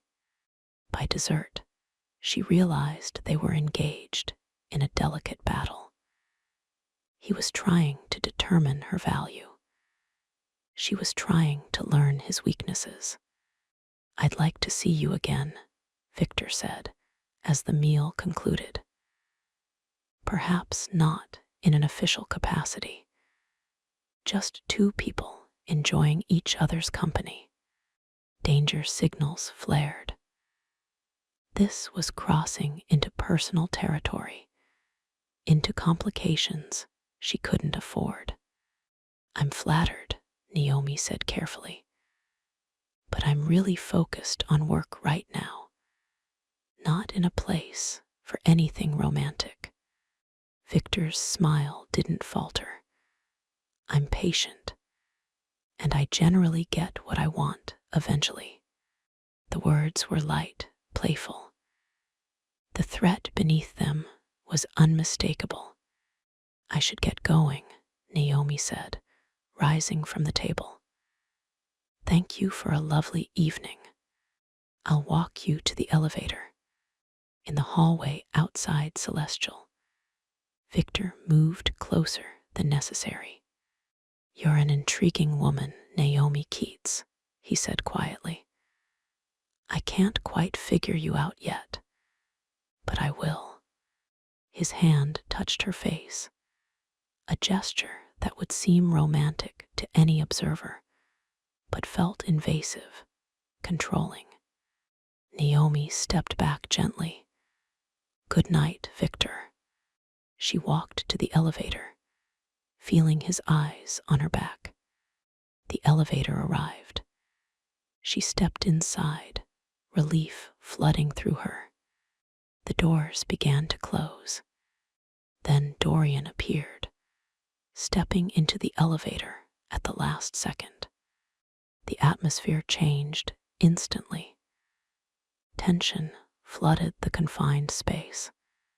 They'd avoided each other for a week, maintained professional distance, stuck to their agreement. Now they were trapped together, and all that careful restraint felt paper-thin. Miss Keats, Dorian said, his voice neutral but his eyes intense. Mr. Hale. The elevator descended in loaded silence. Naomi was hyper-aware of everything. The scent of his cologne, the barely perceptible tension in his posture, the way he stood perfectly still, like a predator waiting. Dining with Victor Van Saren, Dorian observed. Bold choice. Research. Is that what we're calling it? Anger flared. I'm doing my job, following leads, building the story we both want published. By letting him court you. That's your journalistic method. I didn't let him do anything. I accepted a dinner invitation from a subject of investigation. It's called access. The elevator stopped at her floor. The doors opened. Neither of them moved. He wants you, Dorian said quietly. I'm aware, and you're going to use that. If it helps the investigation, yes. Something dangerous flickered in Dorian's expression. Be careful. Victor is more predatory than you realize. I can handle myself. Can you? He moved closer, and Naomi's carefully maintained control started to fracture. Because from where I'm standing, you're playing a game you don't fully understand. And you do. I've been playing it longer. I know the rules. They stared at each other. The open elevator doors, a reminder that anyone could walk past, could see them in this charged moment. We're supposed to be maintaining distance, Naomi said, though she made no move to leave. We are. This is very distant. His voice was rough, controlled anger, and something else beneath it. Distant enough that I can't smell your perfume or notice that your pulse is racing or acknowledge that I've thought about you every day this week. Heat flooded through her. Dorian. Distant enough that I haven't shown up at your apartment at 2 in the morning when I can't sleep. Haven't found excuses to run into you in the building. Haven't imagined what would happen if I stopped pretending this is purely professional. The elevator chimed, a warning that the doors had been open too long. "I need to go," Naomi whispered. "Then go." She didn't. "This is the most disciplined I've ever been," Dorian said quietly. "Staying away from you this week. Letting you do your work without interference. But watching Victor touch you, seeing him look at you like you're something he's going to acquire. I'm not his to acquire. I know." His hand rose, hovering near her face without quite touching. "You're not mine either, but that doesn't change what I want." The elevator chimed again, more insistent. Naomi forced herself to step into the hallway, to create the physical distance they'd agreed on. "The story comes first," she said, as much to herself as to him. "Everything else has to wait." "I know." The doors began to close. "How's the investigation progressing?" Dorian asked, his voice returning to professional neutrality. "Good. I'm nearly ready to approach my editor with a draft. Timeline: 2 weeks, maybe 3. Depends on final verification." The doors were almost closed. "Naomi," Dorian said, and something in his voice made her look up. "After the story breaks, after it's published, find me." "Why?" His smile was sharp, full of dark promise. "Because then we'll see what happens when we stop pretending this is just professional interest." The doors sealed.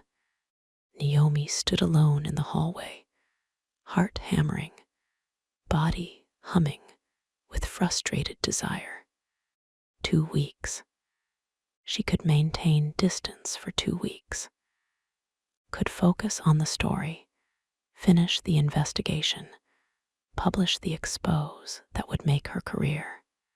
And then she would find out what happened when 2 people who'd been circling each other finally collided without restraint. The thought should have terrified her. Instead, it felt like coming home. Part 6, Unraveling. The investigation reached critical mass on a Monday morning. Naomi sat in her apartment, surrounded by evidence, preparing to call her editor with the biggest story of her career. She had documentation, source testimony, independent verification. The expose on the Van Saren family's corruption was complete, devastating, and ready to publish. She should have felt triumphant. Instead, she felt something closer to dread, because publishing this story would destroy lives. Not just Victor Van Saren's, though he deserved it, but other people connected to the family.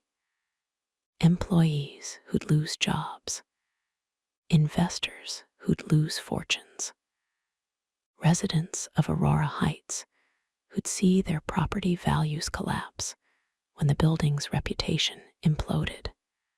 And Dorian, this was his vendetta, his 5-year plan coming to fruition. But once the story published, his connection to it might be exposed. His business relationships could suffer. His carefully constructed life might unravel. Was revenge worth that cost? Naomi's phone buzzed. A text from an unknown number.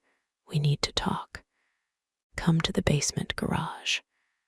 Level P3. Don't tell anyone. E.g. Elias Gray, the concierge who knew everything and revealed nothing, was reaching out. Every instinct screamed that this was dangerous. Meeting secretly in an isolated location with someone she didn't entirely trust. She went anyway. The basement parking garage was dim, quiet, the domain of expensive cars and security cameras. Naomi found Elias waiting near a concrete pillar on the third level below ground. He looked different here, less polished, more human. "Thank you for coming," he said. "What's this about?" "I know what you're doing. The investigation. The story you're preparing to publish." Elias' expression was grave. "And I need to warn you, you're in danger." I slid down Naomi's spine. "From who?" "Victor Van Saren knows you're a journalist. He's known since your second day in the building." The world tilted. "That's impossible. I've been careful." "Not careful enough. Victor has access to resources that would shock you. Private investigators, hackers, connections to law enforcement and intelligence communities." Elias moved closer, his voice urgent. "He had you fully investigated within 48 hours of your arrival. He knows about your career, your publications, your connections. He's been watching you gather evidence, letting you build your case." Why would he let me continue if he knew?" "Because he's been feeding you information, controlling what you find, shaping the story you think you're uncovering." Naomi's mind raced, reviewing every source, every document, every piece of evidence she'd gathered. "That's not possible. I verified everything independently." "Did you? Or did you verify it through sources Victor made available to you?" Elias pulled out a tablet, showing her surveillance footage. "The accounting department source, the former employees, even some of the public records you accessed. Victor orchestrated all of it." The footage showed her meetings, her research sessions, her careful investigation. All of it observed, documented, controlled. "Why?" Naomi asked, though she was starting to understand. "What does he gain from this?" "Leverage. Once you publish, he'll reveal that the story was based on fabricated evidence, discredit you and your publication, position himself as a victim of yellow journalism." Elias' expression was sympathetic. "You'll be destroyed professionally, and Victor will emerge more powerful than before, protected by the narrative that he's being unfairly targeted." Naomi's carefully constructed investigation collapsed around her. Months of work, her professional reputation, her career, all of it built on sand. "The documents Dorian gave me," she said. "Were those part of it?" Elias hesitated. "I don't know. Dorian Hale is complicated. I don't have insight into his motivations or his sources. Could Dorian be part of this, working with Victor to destroy her?" The thought made her physically ill. "Why are you telling me this?" Naomi asked. "Because I've worked for the Van Saren family for 15 years. I've watched them destroy good people, ruin lives, and I'm tired of being complicit." Elias met her eyes. "Also, because I think you deserve better than to be used as a pawn in Victor's games." "What do I do?" "Stop the investigation. Leave Aurora Heights. Disappear before Victor decides you're more valuable as a cautionary tale than as a discredited journalist. Walk away. Abandon the story. Let the corruption continue unchallenged. Everything in Naomi rebelled against the idea. There has to be another way, she said. There isn't. Not one that ends with you intact. Elias handed her a thumb drive. Everything I just told you, plus documentation of Victor's surveillance operation. It's not publishable. The evidence was obtained illegally. But it should convince you I'm telling the truth. Naomi took the drive with numb fingers. Leave, Miss Keats, Elias said quietly, before it's too late. He walked away, disappearing into the shadows of the parking garage, leaving her alone with the wreckage of her investigation. Naomi returned to her apartment in a daze. She loaded Elias' thumb drive, reviewing the evidence with a journalist's trained eye. It was all there. Surveillance footage, communications between Victor and the sources she'd interviewed, documentation of how he'd orchestrated her entire investigation. She'd been played completely, thoroughly. Her phone rang. Dorian. She stared at the screen, unsure whether to answer. Was he part of this? Had he been working with Victor all along? She answered. I need to see you, Dorian said without preamble. Now. I can't. It's about the investigation. Something you need to know. I already know. Victor's been manipulating the whole thing. The sources, the documents, all of it. Silence on the other end. How did you find out? Dorian asked finally. Elias Gray. He showed me evidence. And you believed him. The evidence is pretty convincing.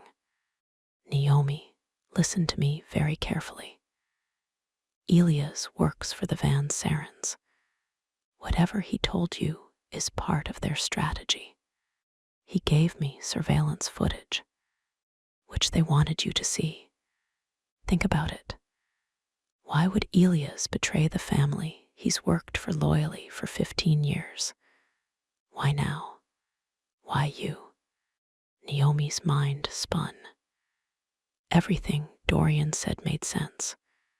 But so had everything Elias said. Who was telling the truth? Come to my apartment, Dorian said. Let me show you something. Then you can decide who to trust.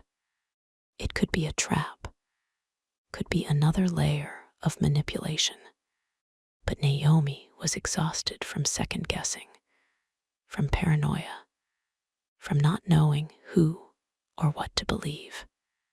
I'll be there in 10 minutes, she said. Dorian opened his apartment door before she could knock. The space was dark, except for the glow of multiple computer monitors arranged on a large desk. Financial data scrolled across the screens, real-time trading information, stock tickers, market analysis. I need to show you something, Dorian said, leading her to the monitors. The documents I gave you, the evidence of Victor's bribery scheme. They're real. Elias says they're fabricated. Elias is lying, or being lied to. Dorian pulled up files, showing her source code, metadata, authentication records. These documents came from a secure server maintained by the Van Saren Group's accounting firm. The access was legal. My source has authorization. The information is legitimate. Naomi studied the evidence her professional training kicking in. The metadata looked clean. The authentication appeared genuine. How do I know this isn't another manipulation? She asked. You don't, not with certainty. Dorian turned to face her. But I'm going to tell you something that should help you decide. Something I haven't told anyone. He pulled up a photograph on one of the monitors. A man in his 40s, handsome, smiling, standing in front of a tech startup's logo. Michael Chen, Dorian said. My business partner, my best friend. The person the Van Sarens destroyed 5 years ago. Naomi looked at the photograph, seeing genuine pain in Dorian's expression for the first time. Michael and I built a cybersecurity company together. We developed software that could detect financial fraud in real time. It was revolutionary, and it threatened a lot of powerful people who relied on creative accounting to hide their crimes. Dorian pulled up more files, news articles, police reports, court documents. The Van Sarens were one of our potential clients. We did an audit of their real estate holdings as part of a pilot program. We found evidence of systematic fraud, money laundering, tax evasion, bribery, everything. What happened? We presented our findings to Victor's father, offered to help them clean up their operations, become legitimate. Instead, they destroyed us. Dorian's voice remained controlled, but she heard the rage beneath. They manufactured evidence that Michael had been embezzling from our company. Federal charges. His reputation was destroyed. Our business collapsed. And 3 months later, Michael killed himself. The pain in Dorian's eyes was raw, real, devastating. I spent 5 years building the resources to expose them, positioning myself close to their operations, gathering evidence they couldn't fabricate or dismiss. He looked at Naomi. And then you showed up. A journalist with no obvious connection to me or my vendetta. The perfect instrument to publish the truth. So I am being used. We're using each other. I've been honest about that. Dorian moved closer. But everything I've given you is real. The corruption is real. And the danger you're in is real. Elias said Victor knows I'm a journalist, that he's been controlling my investigation. Elias is half right. Victor does know who you are. He's not an idiot, but he's not controlling the evidence I've provided. That's authentic. That's the truth he's desperate to keep buried. Naomi's head spun. Truth, lies, manipulation, all of it tangled together until she couldn't parse what was real. How do I know you're not lying? She asked quietly. Dorian's expression softened. You don't. You have to decide who to trust. Elias Gray, who works for the family and has every reason to protect them. Or me, who spent 5 years preparing to destroy them. Or neither. I could walk away from all of this. You could. He didn't move closer, didn't try to persuade her with touch or proximity. But you won't, because you're a journalist. You need to know the truth, need to expose corruption. It's who you are. He was right. That was the frustrating truth. She couldn't walk away from a story this big, no matter how dangerous it became. If I publish, she said, and the evidence turns out to be fabricated, my career is over. I know, and if it's real and I publish, Victor Van Saren will come after both of us with everything he has. I'm counting on it. Naomi looked at the evidence scattered across the monitors, at Dorian's face in the glow of the screens, at the impossible choice laid out before her. Trust Elias and walk away.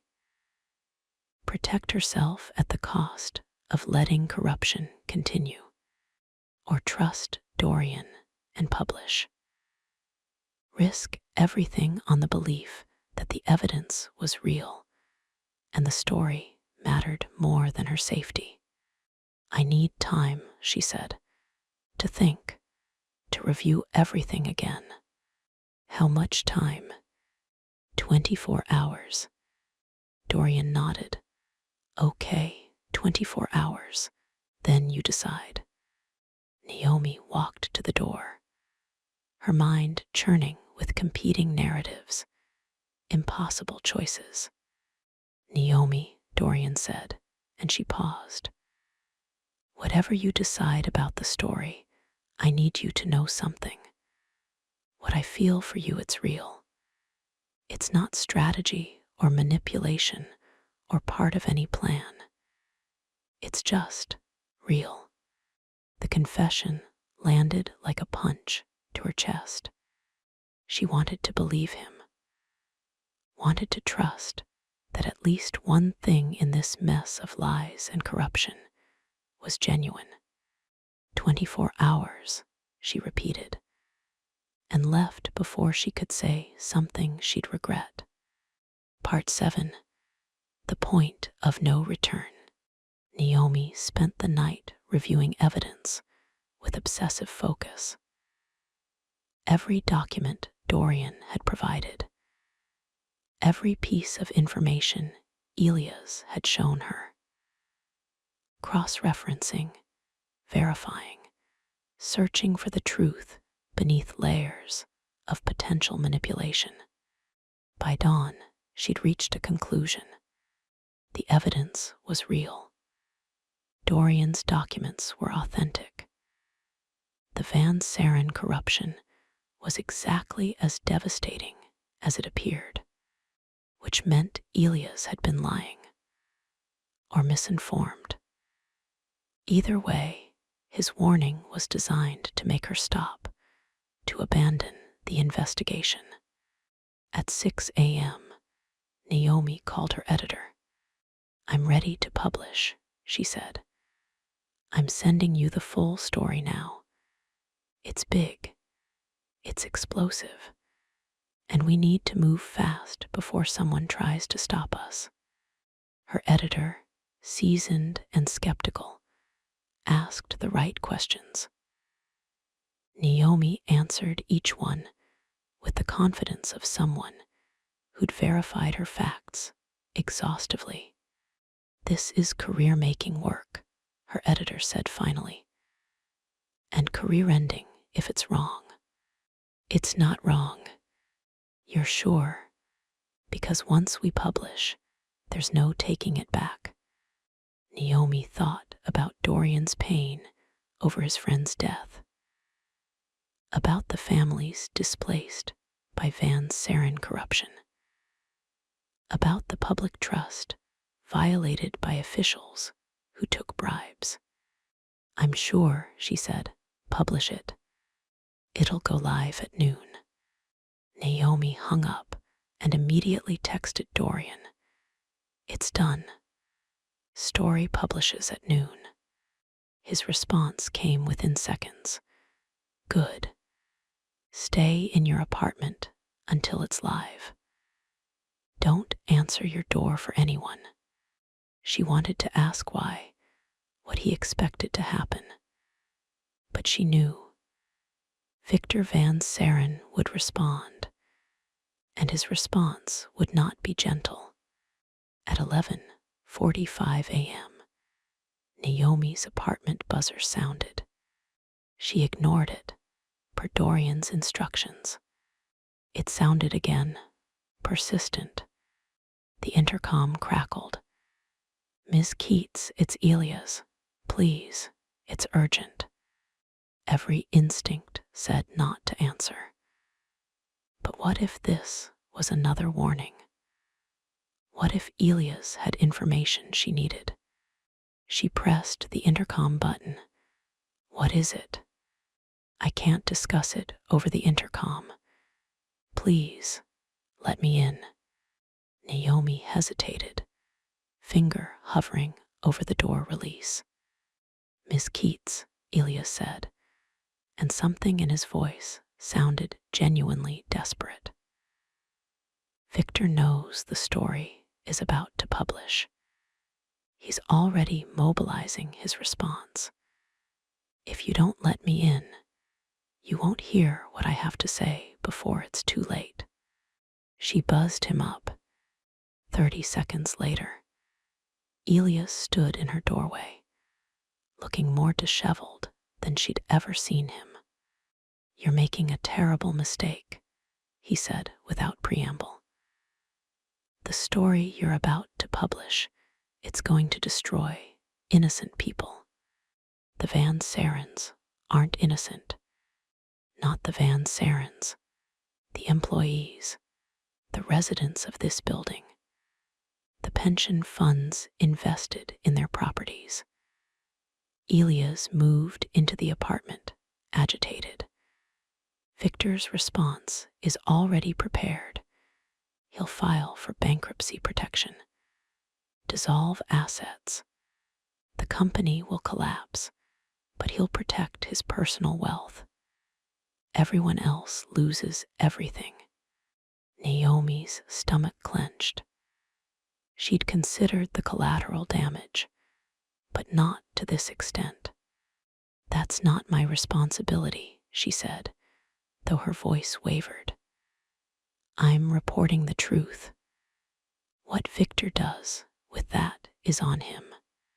"Is it, when you're the one pulling the trigger?" Elias pulled out his phone, showing her documents. "This is the bankruptcy filing Victor's lawyers prepared. It's ready to submit the moment your story goes live. 2,000 employees will lose their jobs by the end of the week. Residents of Aurora Heights will see their property values cut in half. Pension funds will take massive losses.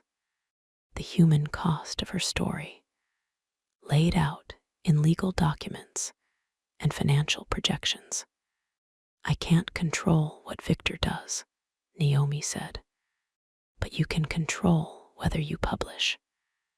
Pull the story. Give me time to work with Victor's siblings. There are family members who want to remove him from power, who would support a legitimate investigation and controlled transition. We can fix this without destroying thousands of lives." It was seductive. The idea that there was a path to justice that didn't require collateral damage. Naomi looked at her phone. 11:52 a.m. 8 minutes until publication. "How do I know this isn't another manipulation?" she asked. "You don't, but ask yourself, what does Dorian Hale really want? Justice or revenge? Because revenge doesn't care about collateral damage." The words hit home. Dorian had been clear from the beginning. He wanted the Van Sarens destroyed. The human cost was secondary to that goal. "I need to think," Naomi said.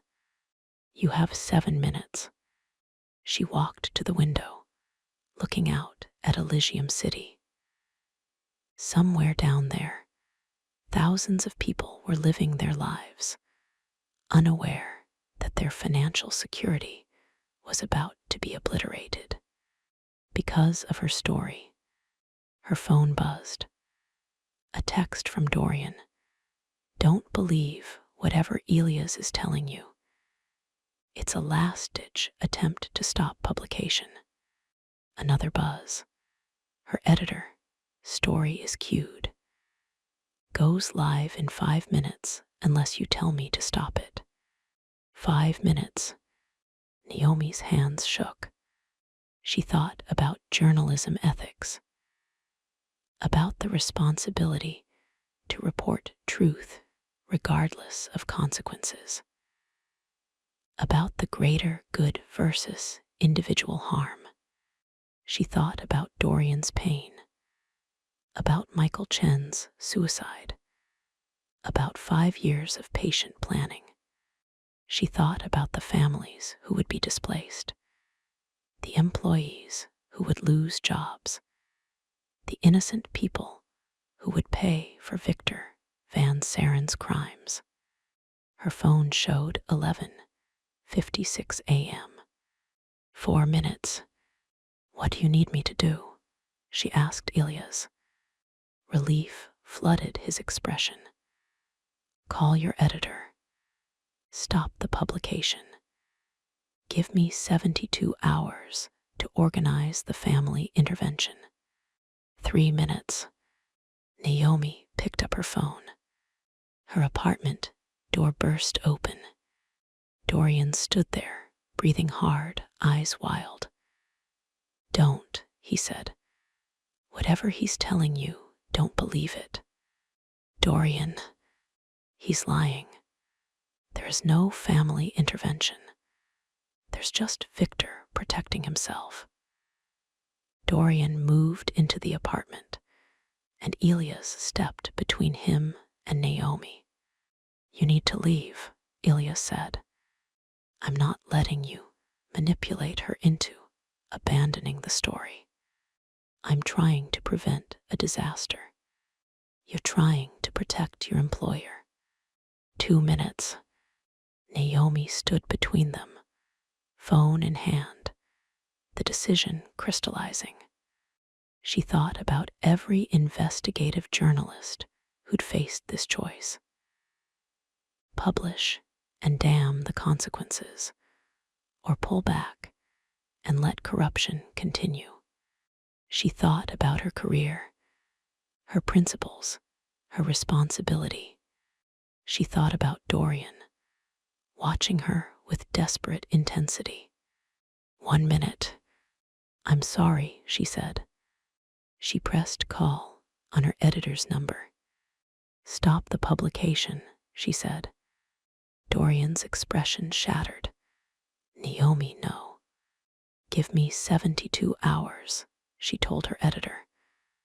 I need to verify something. Then we publish. She hung up. The room fell into loaded silence. You made the right choice, Elias said. Did I? Naomi looked at Dorian. I need you both to leave. I need to think. Naomi, Dorian started. Please. He stared at her for a long moment, then nodded and walked out, his posture rigid with controlled rage. Elias followed, pausing at the door. 72 hours. I'll be in touch. Then Naomi was alone. She sank onto her couch, phone in her shaking hands, wondering if she'd just made the biggest mistake of her life, or saved thousands of people from disaster. The truth felt impossible to find. Part 8, Endgame. The next 48 hours were torture. Naomi received no contact from Elias. No update on the supposed family intervention. No evidence that his promises were real. Meanwhile, her editor was losing patience. You're sitting on the story of the year. What are we waiting for? Verification, Naomi repeated. just a little more time. Dorian didn't contact her at all. The silence felt like abandonment, like punishment for her choice. On the third day, at hour 69 of her 72-hour window, Naomi's apartment buzzer rang. Elia's voice came through the intercom. "I have what you need. Let me up." She did. Elias looked exhausted but triumphant. He handed her a thick folder. Agreement signed by 3 of Victor's siblings. They're removing him from operational control of the Van Saren Group, installing independent auditors, cooperating with a federal investigation into the corruption you documented. Naomi flipped through the documents. They appeared legitimate signatures, legal seals, dated yesterday. "This is real?" she asked. "Completely. Your story can still publish. But now the Van Saren Group itself will cooperate with the investigation. No mass layoffs. No pension fund collapses. Just accountability for the people responsible." It was better than she'd hoped. Justice without mass collateral damage.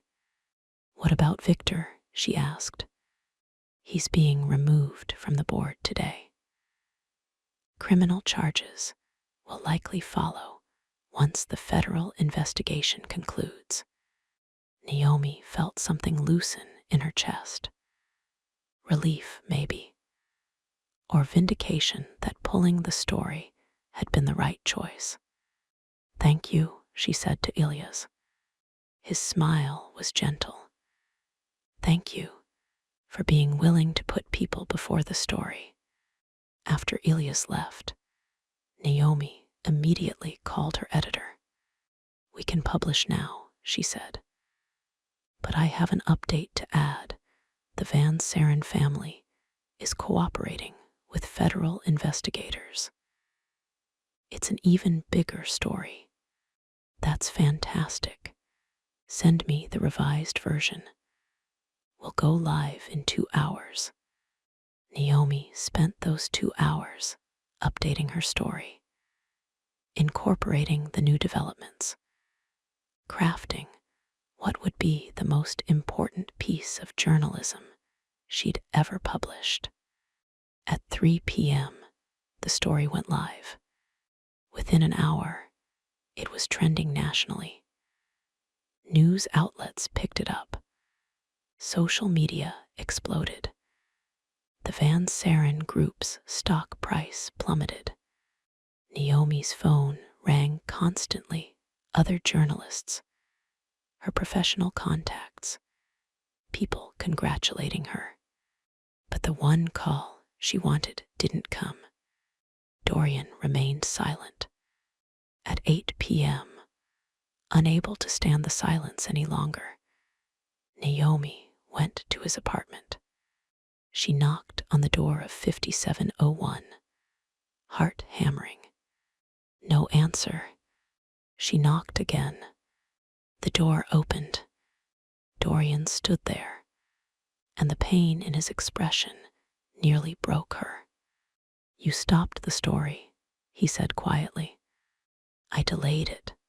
It published today. Victor Van Saren is being removed from power. Federal charges are coming, but not the way we planned. Not the complete destruction I spent 5 years working toward." "No," Naomi admitted, "because complete destruction would have hurt innocent people. And I couldn't do that. So you chose them over me."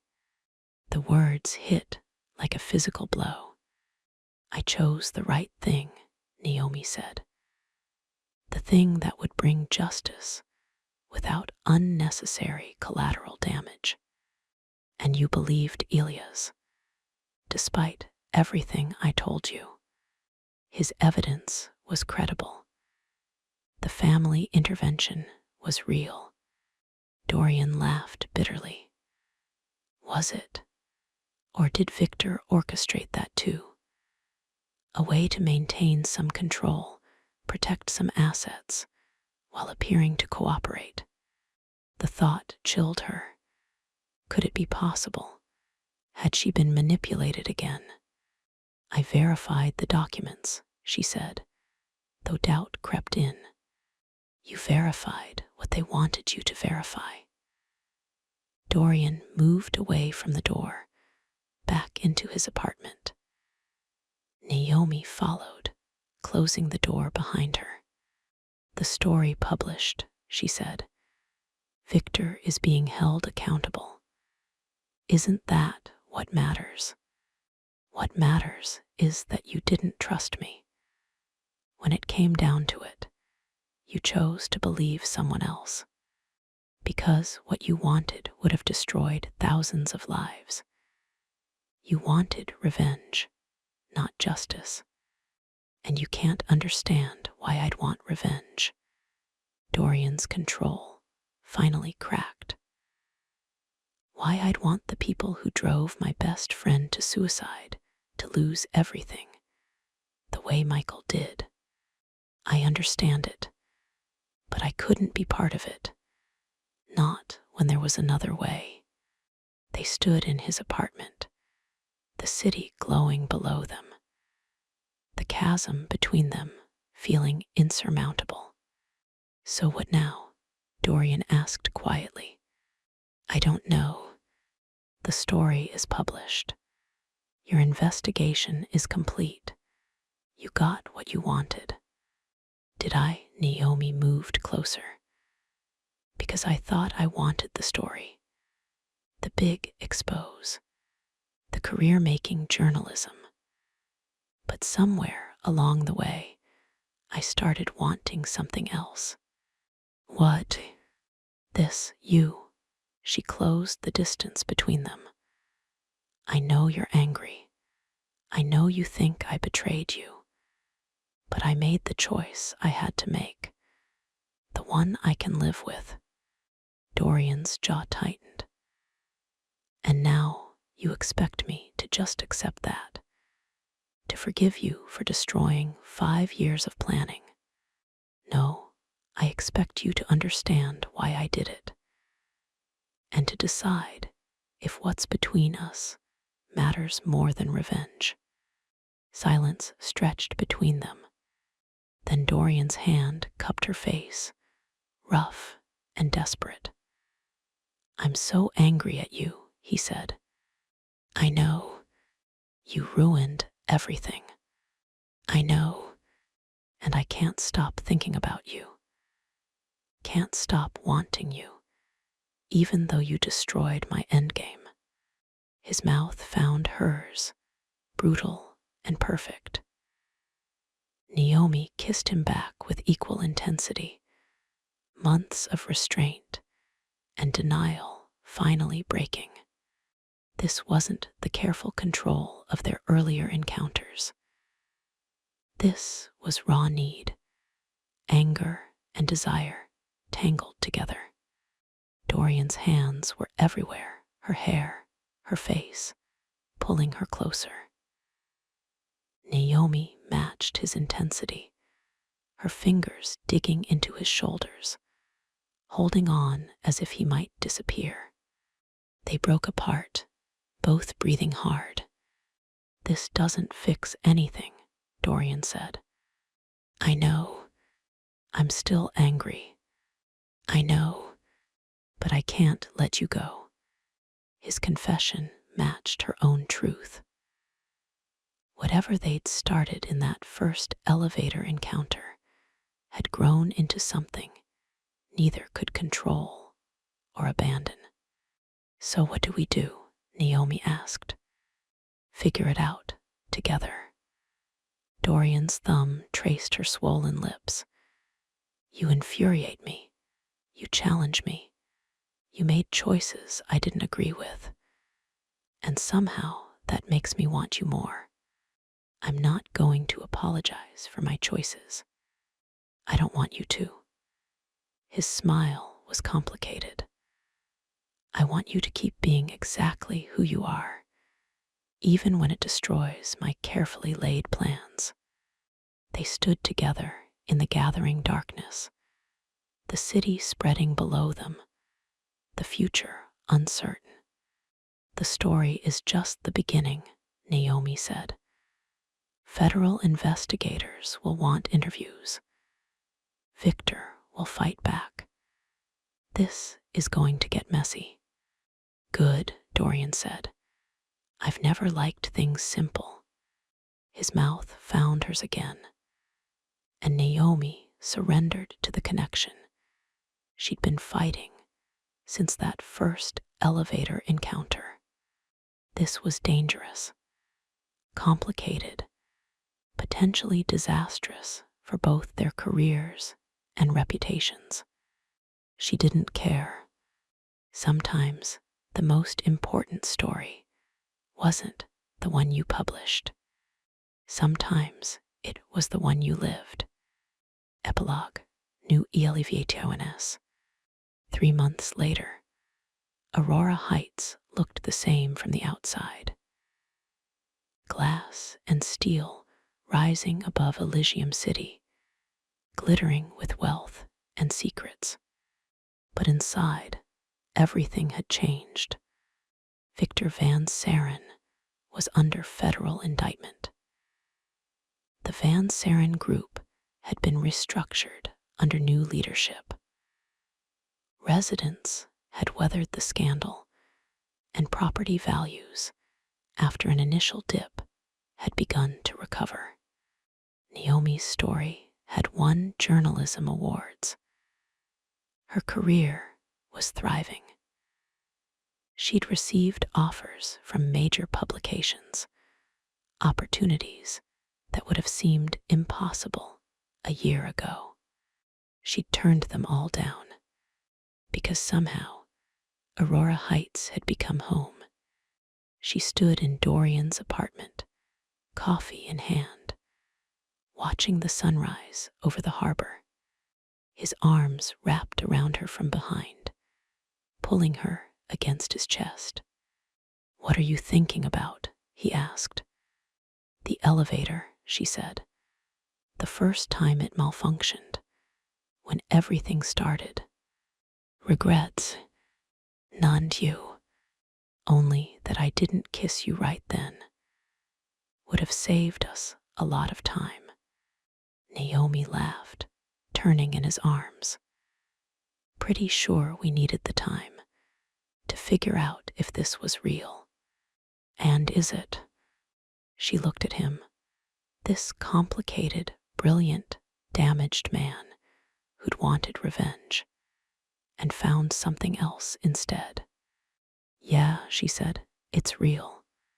His kiss was softer than those first desperate encounters. Still intense, still charged with the chemistry that had sparked from the beginning, but with something else beneath it now. Trust, partnership, love. "I have news," Naomi said when they broke apart. "The Times wants to do a feature series on corporate corruption. 6 months of investigative work. Full resources. Are you taking it?" "I already accepted."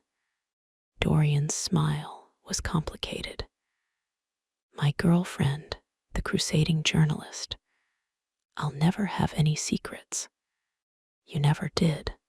Naomi touched his face. "I saw through you from the beginning." "Liar, I'm very mysterious." "You're very transparent. You just think you're mysterious." They stood in the growing light, the city waking below them, the future spreading out with possibility. Naomi's phone buzzed. A text from Marasoli's. "Rooftop brunch in an hour. Bring your brooding billionaire. We need gossip." "We're being summoned," Naomi said. By Mara. Who else? Dorian groaned. She's going to interrogate us about our relationship status. Obviously, it's been 3 months. We're basically married in Aurora Heights time. Is that a proposal? Naomi's heart stuttered. They'd been living together for 6 weeks, their relationship intense and consuming. But marriage? Not yet, she said carefully. Ask me again in another elevator malfunction. I'll arrange one. I'm sure you will. They dressed and headed to the rooftop garden, where Mara held court over a spread of pastries and champagne. Jackson Rains was there too, along with Serena Cho, and several other residents Naomi had come to know. Aurora Heights had transformed from an investigation subject to a community. These people weren't just sources anymore. They were friends, neighbors, part of her life. There they are, Mara announced. The tower's most dramatic couple. We're not dramatic, Naomi protested. Everyone laughed. Please, Jackson said. You literally exposed corporate corruption, stopped a publication at the last minute, and still ended up together. That's a telenovela plot. It's romantic, Serena corrected quietly. It's something, Dorian said, his hand finding Naomi's under the table. They spent the morning eating and laughing and gossiping about building politics. Normal things, human things. Later, when the brunch wound down, Naomi and Dorian took the elevator back to his apartment. The elevator that had started everything. As they descended, Naomi looked at their reflection in the polished steel. 2 people who'd been strangers, who'd circled each other with suspicion and attraction, who'd nearly destroyed each other, and had somehow found home instead. No regrets, Dorian asked, echoing his earlier question. Naomi thought about the investigation, the choices she'd made, the story she'd published, about the career she'd built and the relationship she'd found. None, she said, you.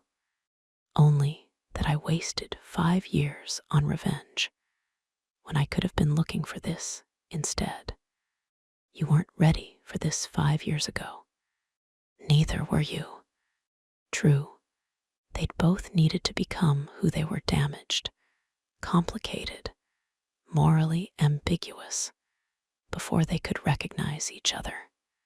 The elevator reached their floor. The doors opened. Dorian pulled her close, kissing her with the perfect combination of control and passion that defined everything between them. When they broke apart, Naomi whispered, "Welcome home." "I've been home since the moment you walked into my elevator," Dorian said. They stepped into the hallway together, leaving the elevator behind. But the building, Aurora Heights, with its secrets and scandals and impossible romances, would always be part of their story. The tower watched through its cameras. The elevators rose and fell, and somewhere in the glass and steel and shadows, new stories were beginning, new attractions sparking, new secrets forming, because in Aurora Heights, temptation was never more than 1 floor away, and some elevators changed everything. The end. Aurora Heights will continue with new stories, new characters, and new forbidden temptations. The tower has more secrets to reveal,